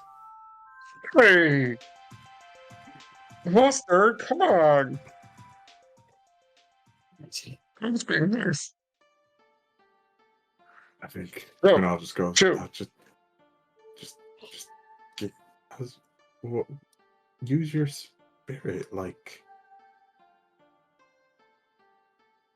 Shoot! Just hold the cocoon. Which, I mean, You just hit it with is the it fledgling? Joy! There's like mustard, you know, if we're gonna name it that. You know, it's very similar to, you know, if you ever used a spray bottle on like an animal, you know, whatever. It very much does that. Like haunches go up and it looks like panicked and scared, and just poofs into a little putrid cloud of smoke. That even the little smoke cloud, like it has a very horrible smell that it leaves behind as it pops back and it just like cowers behind Elmer's shoulder. I think I lost like $5. You can see there's a $5 note just hanging out of its mouth. It's like slowly chewing it. Don't worry about him. You know, he's skimps, right? Little skimps. They just get around and they do skimping things, right? If you just he went over the contracts. They're all there. They're all following spirit laws and all of that. Because I too, as you can see, am a powerful, potent shaman. I kind of knew how all these things work.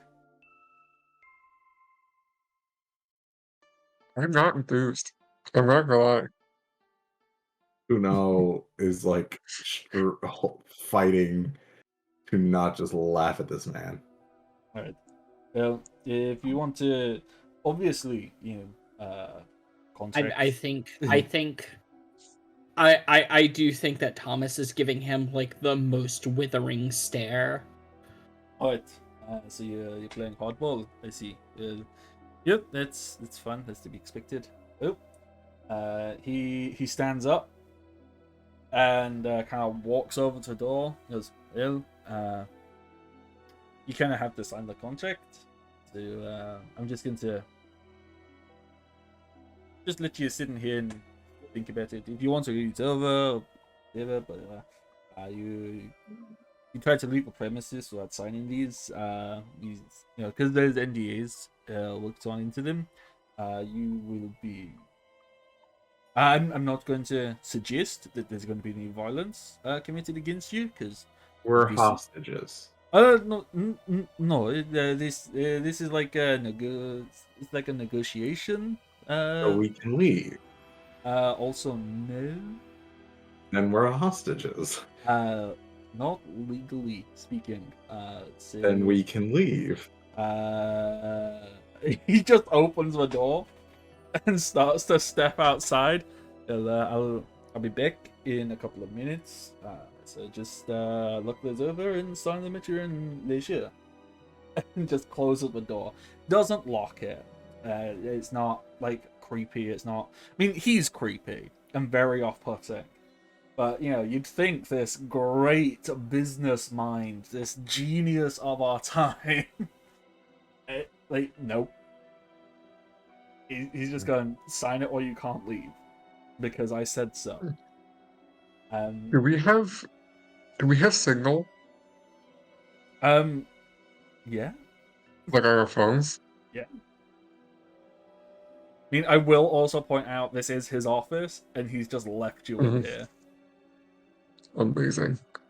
Greg starts Googling contracts and then puts like teenagers and we'll quickly get that you can't legally have a contract with a minor in the United States, so it literally doesn't matter if we sign these things. Yeah, with no legal guardian, with these contracts are like United States law, meaningless. But you also suspect this guy is so much of an asshole that even though these mean nothing, he could drag out the court case long enough for it to be beyond an inconvenience, and you probably wouldn't be able to fight him, legally speaking, because he's got millions, if not billions, of dollars to just be annoying. He can't make you do anything, and you are not under force or duress. But, you know, you're 4 teenagers from a quiet mountain town. The way the world works is even though he can't make you do anything. The process it would take to argue that he can't make you do anything would be so long and so drawn out and so exhaustive that I don't know if you could financially support that, which is a different kind of abusive and disgusting and gross. Even if by the end of it they go, yeah, they're teenagers, you can't make them do anything, it would still be a big mess. But also, you could probably just jump out a window or something if you really wanted to. Like, you know, I can't recommend it as a plan of action. As I specified, he also didn't lock the door. You could just walk out and leave. His notion of a threat was, like, he did specify it's non-violence. You know, he's not going to threaten to beat up children because, you know, he might get cancelled. Like, he said those words. You know, he's not going to threaten to beat up children because he doesn't want to get cancelled. So you're not under physical threat. You're not under emotional threat. In fact, you're not under any threat at all. The way his mind clearly seems to work is he thinks because he's him that you will just bend to his will because of how amazing he is. I don't think he's ever had to we are largely unimpressed. Oh, I would assume entirely unimpressed. I would hope entirely unimpressed. But you have been left alone in his office. Unmonitored, unsupervised. Yeah.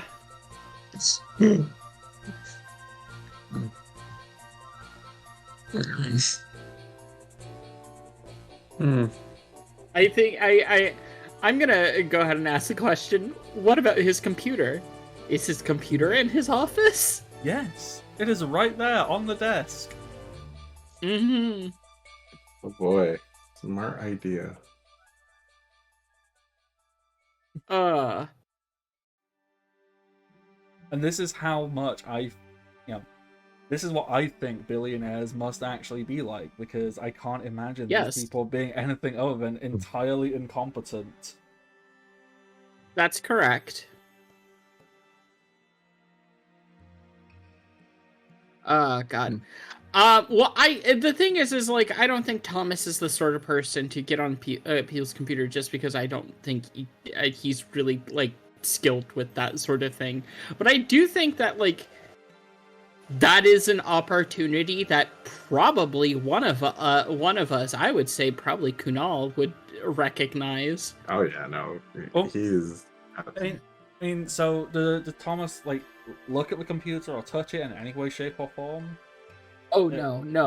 He is. I think he is too busy, kind of like peeking down the hall to see if the coast is clear, like if someone is coming back our way. If you look out into the makeshift office space, there's a few people here and there, but it mostly looks like people doing admin and paperwork. There's no sign of security. Wherever the hell Elmer's gone, it's not in here because, well, why would Elmer hang around where his employees are? You know, he needs to be separate from them because he's not like them. So, if you just tried to walk out and leave, you would be noticed, but not by security, not by anyone important, just office workers. I don't know if they try and report you, maybe. What? Possibly. But, as I specified, you know, despite him trying to allude that you have to do as he says, he holds absolutely zero power over you. And you probably could just walk out if you really wanted to. What's he going to do? Track down some teenagers and they do as he says?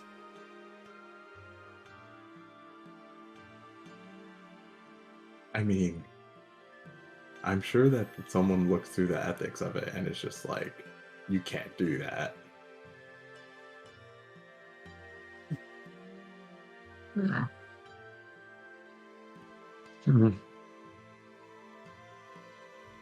Well,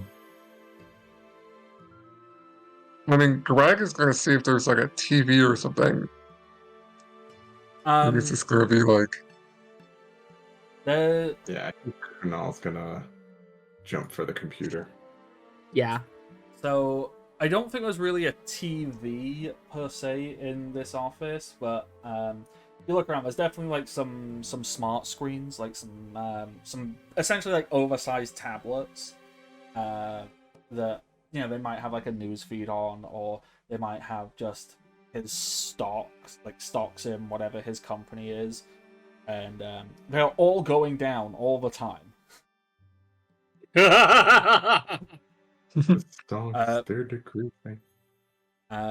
There's also a on one of these, if you kind of look at one of the other smart screens, there's kind of like an interactive whiteboard, and it's just full of like clearly his attempt at trying to solve these issues, and there's words that even you as a high schooler would recognize, like, okay, these are clearly meant to sound like scientific terms, but it's saying things like, we need to trim the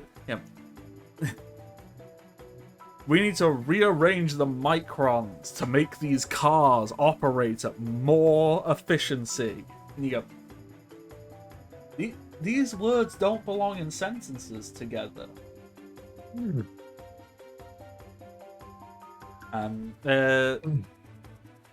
There's also, like, on one of the stock graphs, there's a big red circle and an arrow pointing to it, and he's just written the words "very concerning."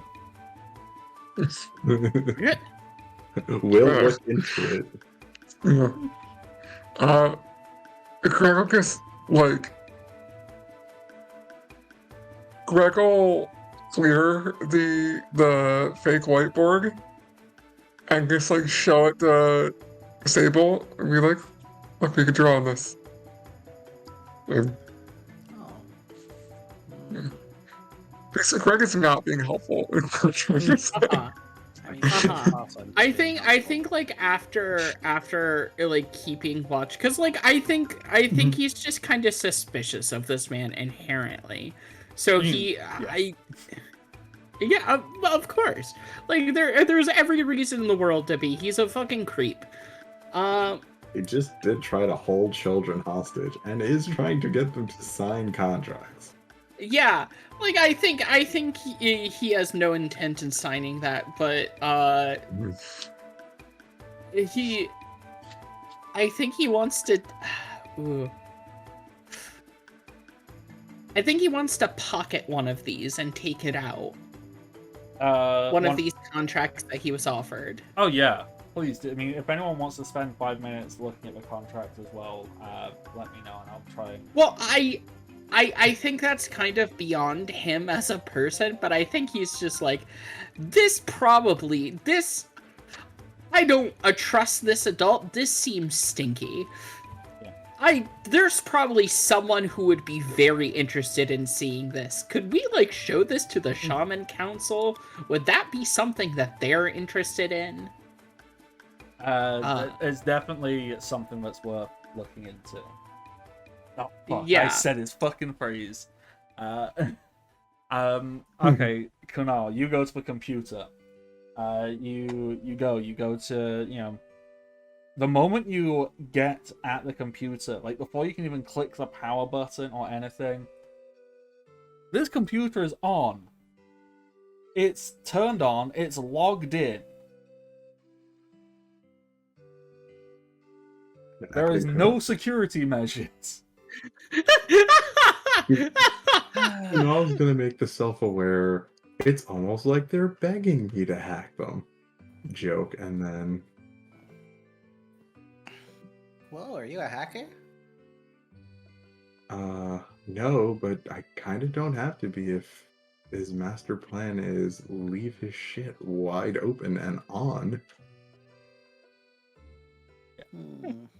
You can cause millions of dollars of stock damages just by getting on X right now.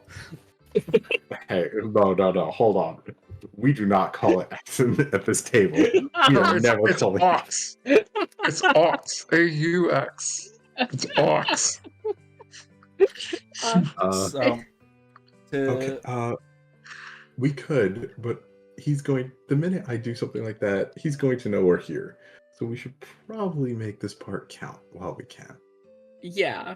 I mean, what you do see is he is clearly logged on to, this universe's version of Twitter that he recently purchased. And it's on the search function, and he has searched his own name. Of course. And this page looks like it is permanently open.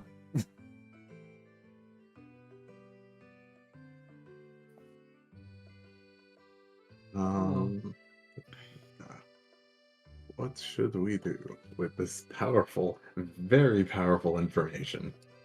I think he's going to look. I'm sure this man has his projects labeled like projects don't open, or please tell me it's labeled something. Business That's awful. secrets, do not read. Has a folder called like evidence of tax fraud. Yeah, just insider. How to insider trade. So, Project Limelight or something stupid. So there's nothing quite as obvious as, illegal plans, Project One. However, there are some documents that are very clearly labeled. Things, like, I can't remember what we decided that he was going to try and call this. I think we opted for something like Virtua Fighter was the name. Because he went and bought the rights to Virtua Fighter just to reuse it for this.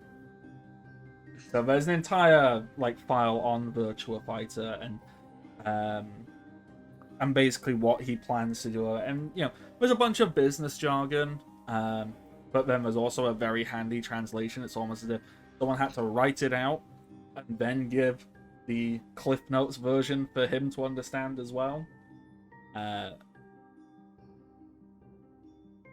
The basic gist is, and this is clearly not being written fully from a business perspective. There's a business aspect because, hey, yeah, there is profit in this. But another very important thing is someone who clearly understands shamanism has been adding information to this and basically explaining that through the use of this virtual reality, this augmented reality and holographic things, and you can measure the spiritual energy and the furioku that's going on in Shaman battles. Basically, he's trying to find a way to siphon off small parts of that and accumulate enough to essentially make his own King of Spirits. Which then, once it accumulates enough, he can join with and become the Shaman King. Without having to participate in a tournament, without having to fight anyone else, he can... The general gist of his plan is make lots of money to encourage, make these big spectacles, encourage more people to participate, make even bigger spectacles, keep siphoning off energy from all the best and strongest and most competent people, so he can bypass the entire concept of the Shaman Fight Tournament, which isn't meant to take place for quite a while. Something he probably wouldn't even be alive for. He can bypass all of that and become the Shaman King. It's really skeevy, it's really gross, it's very exploitative. It's actively taking the time and effort and resources of everyone else and accruing them for himself. Uh-huh. Capitalism. We're not being subtle here. there are people who like We're to use not. subtext, and those people are fucking cowards. Yeah, Listen, no, Alan Moore, calm down. there's no room for nuance here in this dojo. Is Alan okay? It's like, did he suck some stuff from Alan? You can all assume that some of your energies have been siphoned, but there's no conversation, at least, there's safety concerns of draining fighters and spirits excessively would be dangerous. That does seem to come up a couple of times. It's like, well, actually, that's a really bad business model, because if we drain everything from them all at once, then we can't keep draining them. So what we need to do is we need to take just enough that it's almost unnoticeable. So people don't realize how we're slowly taking everything away from them. We need them to not clock on until it's too late. So you don't think that you or your spirits are in any danger. There is somewhat of a concern that, yes, potentially they could find a way to siphon off more energy, but haven't seen any way to do that as of yet. Either that is something that is in development, or would be a gross misuse of the hybrid of spiritualism and technology. It's a weird area. So either you'd have to do something entirely different with the stuff, or it hasn't been developed yet. One or the other. But you can feel very safe and secure that you haven't been hurt by this. You've probably had some of your energy stolen, but as shamans, you know that you are replacing and growing your energy all the time. Every time you interact with spirits, every time you push yourself, you are replenishing and growing your spiritual levels.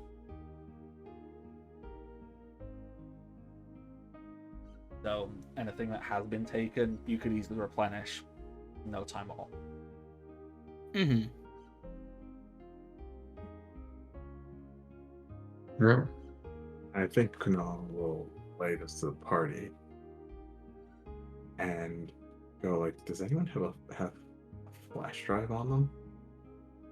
Or is it safe to assume that because we're all students, we probably have flash drives on? Wait, will we bring flash drives to the fighting game? Okay, so my argument is yes, we would, because we're here with the intent to grab information. I mean, you did come You here. film videos. You have an SD card on you. SD cards can plug in to computers to download files and information. Look, Exactly. you came here, one of your intentions was, hey, maybe we... Because one of the plans was not partake in the shaman fight, find a way to sneak around the back and steal some data, so you probably came equipped for that. Whether that be for the SD cards or flash drives, or someone's carrying a whole portable hard drive with them. I'd believe you. Okay.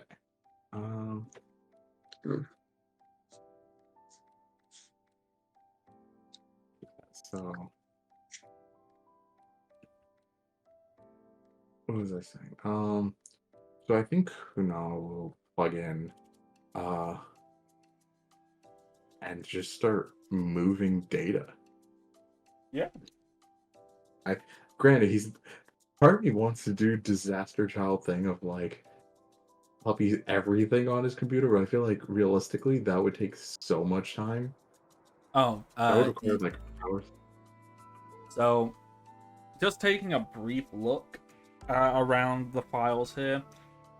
This dude, he backs stuff up. He's not, as much as I want him to be utterly incompetent. No, he has backups. Like, you couldn't just like smash his computer up and ha ha ha, your business is destroyed. But what he doesn't do is he doesn't clean up his files very often. So his entire hard drive, this is like a 5 terabyte hard drive computer. It's like almost full. There's an entire terabyte taken up called dank memes. And these are the weakest things you've ever seen in your fucking life. There's one We section. cringe. There's a huge section of data taken up. You know,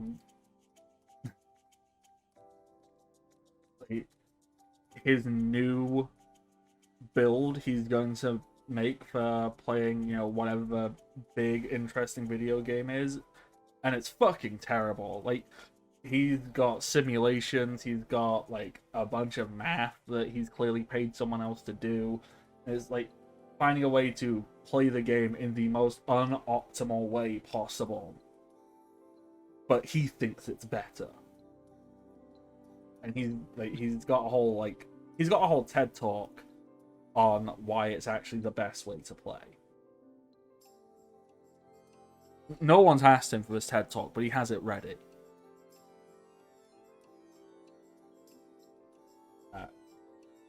But he just never clears this stuff. There's also like an entire section of like every interview he has ever done that he just likes to read back and like pat himself on. Like, to try and copy all of this data would take hours.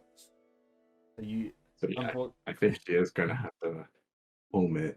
And Is there anything on like the land rights? the land rights. Because I know my dad was saying. Yeah. My dad was saying something about that. Yeah. So looking into it,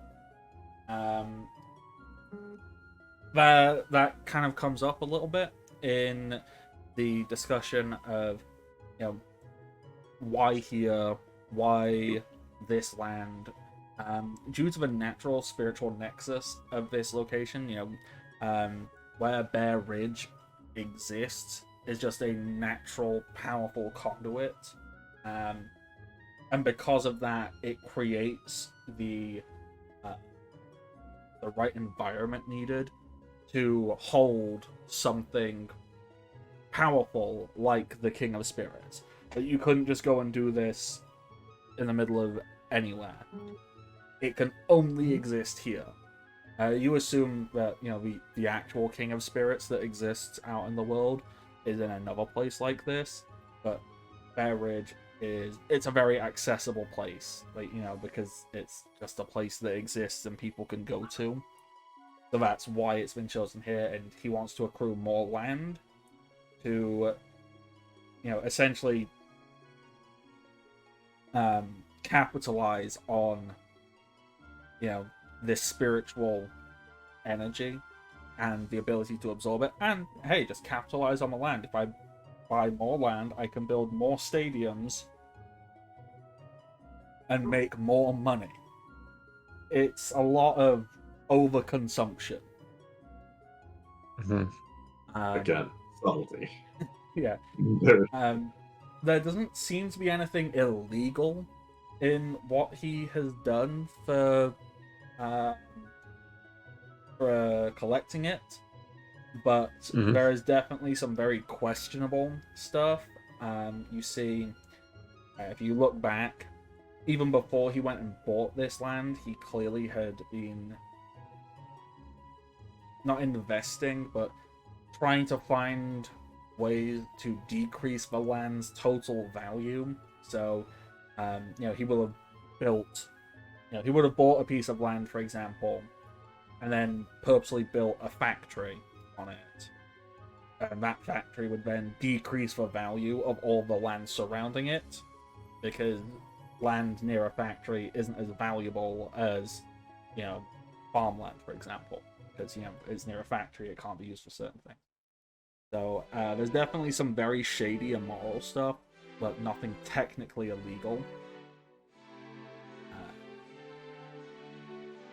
There's also, there's a very strange, it's not strange, actually, but there's definitely some very legal grey area, however, on how land ownership in this town even specifically works, because, historically, Bear Ridge has a lot native history to it, as in there's a high native population here. So it's on very dubious grounds as to whether whether people can actually own parts of this land legally speaking, but that's buried under centuries and decades of racism and land disputes and really gross stuff.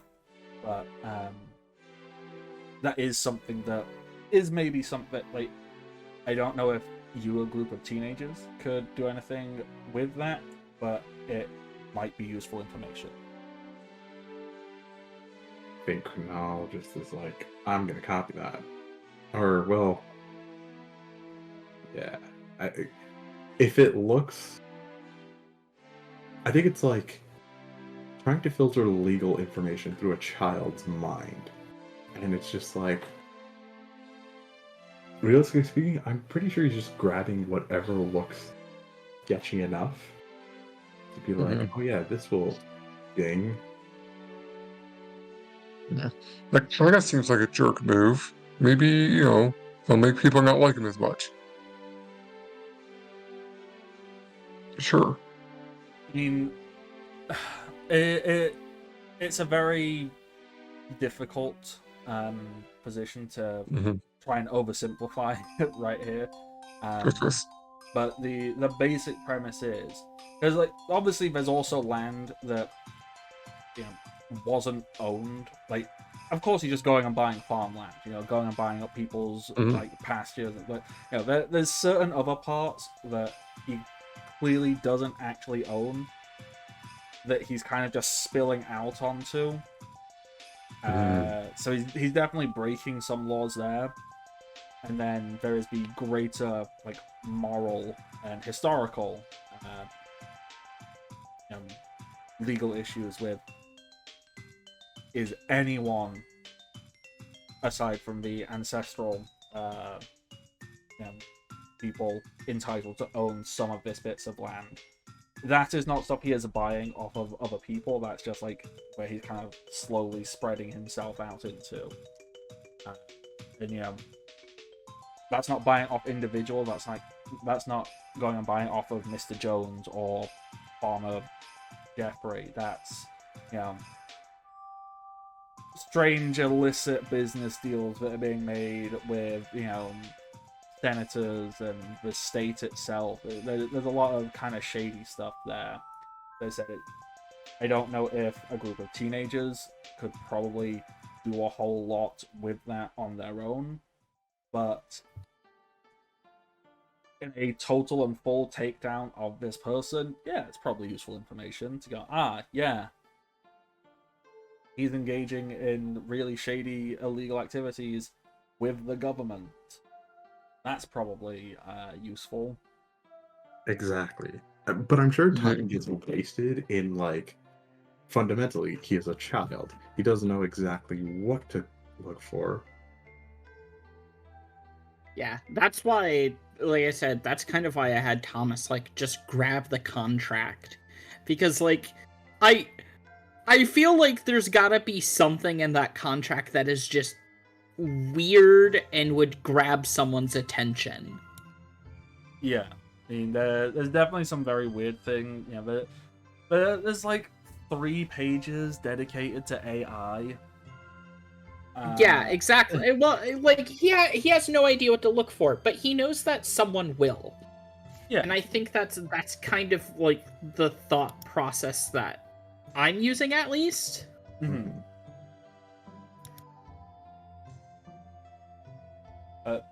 Yeah, there's definitely a whole lot of good, useful information. I'm trying to give as much as I can. I don't have all this written up because this is a lot of information. Sure. But yeah, there's a lot of good stuff. You get the gist of what you get the gist of. You go, oh, this is cool. This very incriminating. A person who could do something about this could probably do with this information because it exists. And this is the kind of stuff where, in a legal case, this would have to be like seized materials to be proven, which, that's fucking hard to get in legal cases. Mhm. So the fact is, right here on a turned on, logged in, no password computer, it's like fucking free reign. Take it. And the plan is to eventually take it, but it's a matter of figuring out what to take. I mean, the entire folder on the Virtua Fighter project, you could probably just copy paste that. It wouldn't take more than a couple minutes at most to transfer all of that onto an SD card. Yeah, it definitely grabs the project material. Tries to start grabbing the legal stuff. I don't know if you want to check to make sure to see how much she gets before the typical, hey, the alarm's ringing. Yeah, you know what? Let's roll some dice once in this whole session. Do you want to roll a test for me? I'm thinking maybe logic here. Yeah. Yeah, I don't think Kier can help with this at all, which is, it is bad that the person with no logic is doing this, but I feel like there's no other. Logic. Yeah, I don't know who among us would have high logic. We are kids, it's okay. Oh, I have one success. One success. Like, No.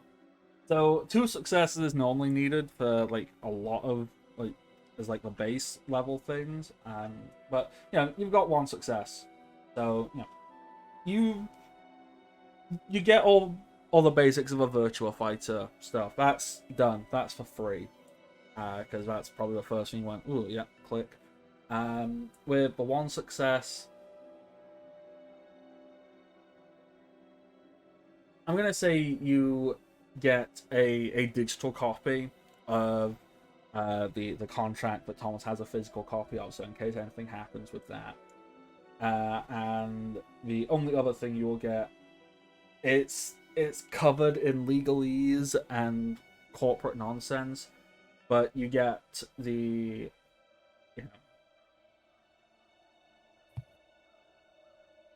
you get a copy of these deals that haven't gone through yet, but they're deals with the township of Bear Ridge Beach, so directly through the mayor's office and through the greater town council, and on a higher scale the city and state and all that, to do with purchasing of unoccupied lands.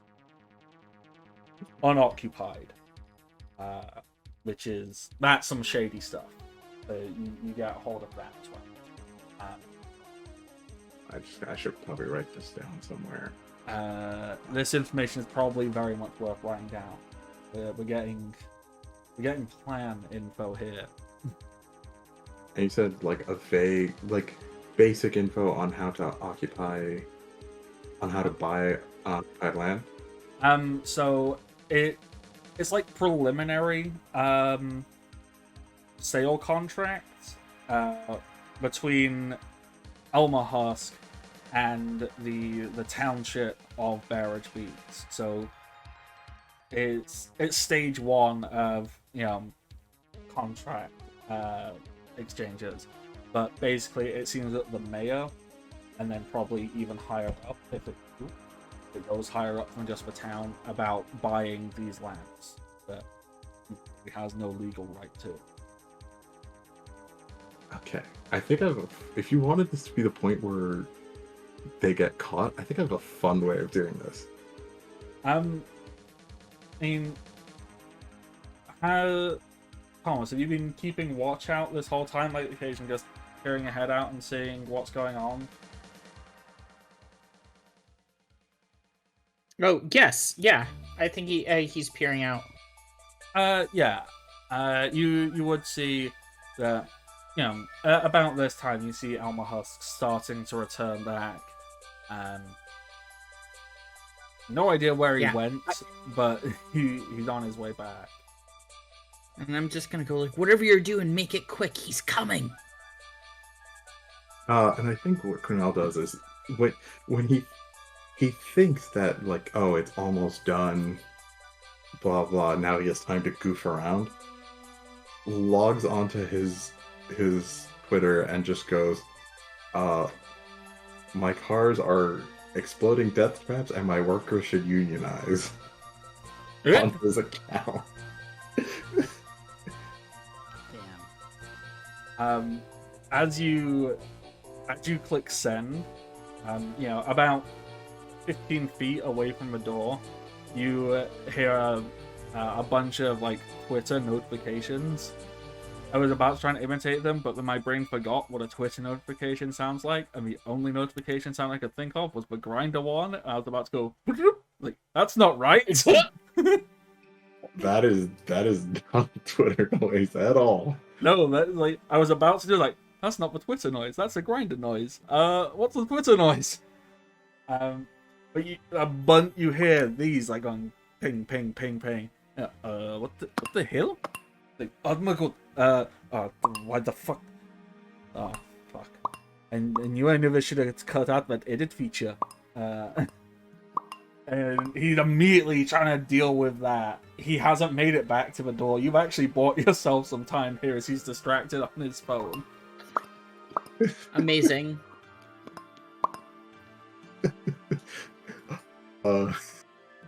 Continue. In that case, probably scraps a bit more info and then just starts like, looks at the others like, somebody find our way out of this room because I doubt we're running out the front door. Oh. There is a window that's got a blind on it. You know you've not been up or down any stairs, so you're on the ground level. Probably just jump out. Yeah, no, just tells everyone to get ready to jump. Yeah. Okay. Then we'll copy some more things. Put like, I don't know if he wants to implicate himself, but also like implicating himself as the person who, like, it's very tempting. And I think, you know what? It'd be a fun lack of discipline to just be like, yeah, it was me. Puts his logo as the profile picture, changes his bio, just completely messes. Shares a bunch of like leftist union propaganda.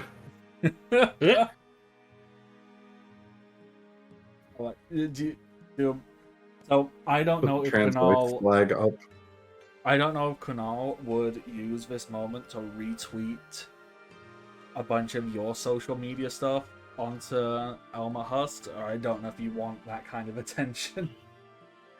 True. Yeah. I think he just reblogs a bunch of, like, insert popular mainstream Twitter leftists because he probably hasn't learned to filter those out yet. Right. You know, people who may not have the fullest concept, but you know, they're at least not on the conservative side. You know, they're at least not there, and at least wanting some level of, you know, leftism, even if it's not fully nuanced.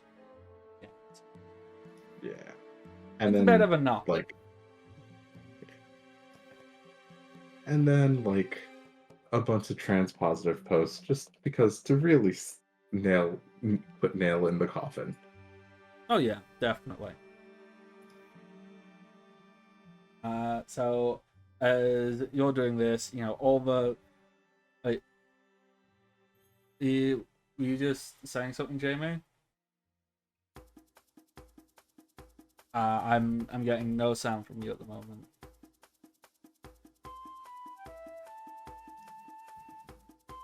Don't know how long that's been going on. Nope, no sound still. Now I feel really bad, as if we've been talking over you for like 10 minutes. Alright, apparently my headphones decided to take a shit. Oh, there you go. We can- This is grand. But no, just meanwhile, Greg is just helping Sable through the window. Yeah, Greg helps Sable get through. Do you want to do anything else to the office? Doodle anything? Knock some things over.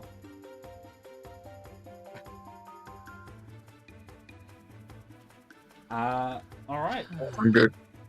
So you just start making your way out. Um, uh, as you're all about to leave, so Greg helps Sable out. Greg will climb out. The last file you need gets on, and I assume Canal books it and Thomas books it. And at that moment, the door flings open. You see this big fucking what the fuck is going on? As you've already started huffing it. You're already Right.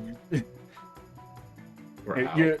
You're already 200 feet away, Works. running.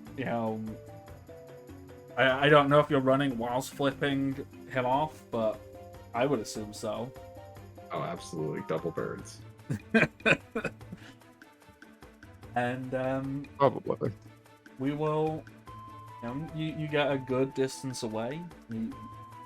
I don't think it was ever required that you had to give a full ID. I don't think they didn't call out a second name. I don't remember you giving second names. So they don't really have any means of knowing who you are or where you're from. So they don't really have any means of tracking you as you make your way back into town. Where I think... where do you think you're all heading to? Are you heading straight to the milkshake shop? Are you heading to the school to try and find Mr. Nurks? Or are you going, alright, I'm gonna go home and take a nap, guys? Well, my hot dog money got stolen, so I can't buy myself a hot dog. But I was thinking Erks. Was also thinking next. Next is a good idea. Alright, yeah. So, you will start making your way. I don't know if you would know where Mr. Nurks' apartment is, or if you just go to the school and try and contact him from there. I mean, I imagine as children we think he lives at school. Exactly. Perfectly logical. I think sophomores in high school are a little bit old enough to figure that out. That he doesn't live there, but Not whatever. But it is That's also true. funnier for us to think he lives at school. It is 3:30 p.m. on a Saturday afternoon. This teacher is clearly at the school. Obviously. So, you will start heading towards the school. And I think that is where we'll wrap up tonight's session.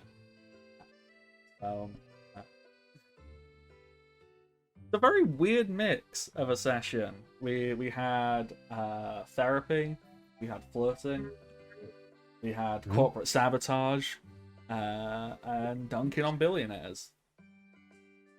You do like dunking on billionaires. They deserve it. Yeah. They do deserve a little dunking. Classic. So, with that, thank you everybody for hanging out and tuning in. Unlike last time, I'm going to actually remember to get this edited and uploaded more than a day before it was meant to. I'm going to make myself remember to do that tomorrow. So this will be up in the next couple days, probably by Monday, depending on. I've got quite a few things going this weekend, but Monday. That's when that will be up. I have been your GM for the evening, Bardic. You can find me on the internet on Twitter, Twitch, and YouTube, all as the Bardic Knock. And my lovely, wonderful, amazing players. JT, whomst have you been? I have been the somehow teenage hacker. I'm everywhere as Epic Impulse, except on Twitter where I'm Brownest Nerd because I didn't know how the internet worked back in the Twitter days. And I'm going to pass it over to... Oh, right, I'm not on camera. I don't actually have to point. but Neda, because we're gonna do this in a circle again. All right. Our Discord circle. Sounds good. Then my name is Neda. You can find me on Twitter at trans_father and Blue Sky at transfather because I don't do underscores there. I've played Sable, confused little girl. No real plugs after the intro, so I'm just gonna pass it along to Sahoni again. Hi, I'm Sahoni. You can, I've been playing Thomas. You can find me on Blue Sky at Sahoni. That's Sahoni. And you can also find me on Tumblr at Sahoni the Read Wolf. That's read as in the thing you do with books. I do writing and game design stuff. I have a lot to talk about soon. I'm going to be doing more playtesting of Protect the Sacred, which is the game I've been working on for years at this point. I have something under NDA I will be allowed to talk about at some point as well. I cannot tell you that, just that I've been working on it, and the people that I've been working with have been very cool. And with that, I'll pass it on to Jamie. Hello, I'm Jamie. I've been Greg Price for the evening. You can find me on Twitter and Blue Sky at jkelsey6892, and I've got no plugs or nothing. So, yeah. All right, and with that, a huge thank you to all the players and to everyone watching this. And until next time, stay safe. Happy adventures. Bye bye. Mhm.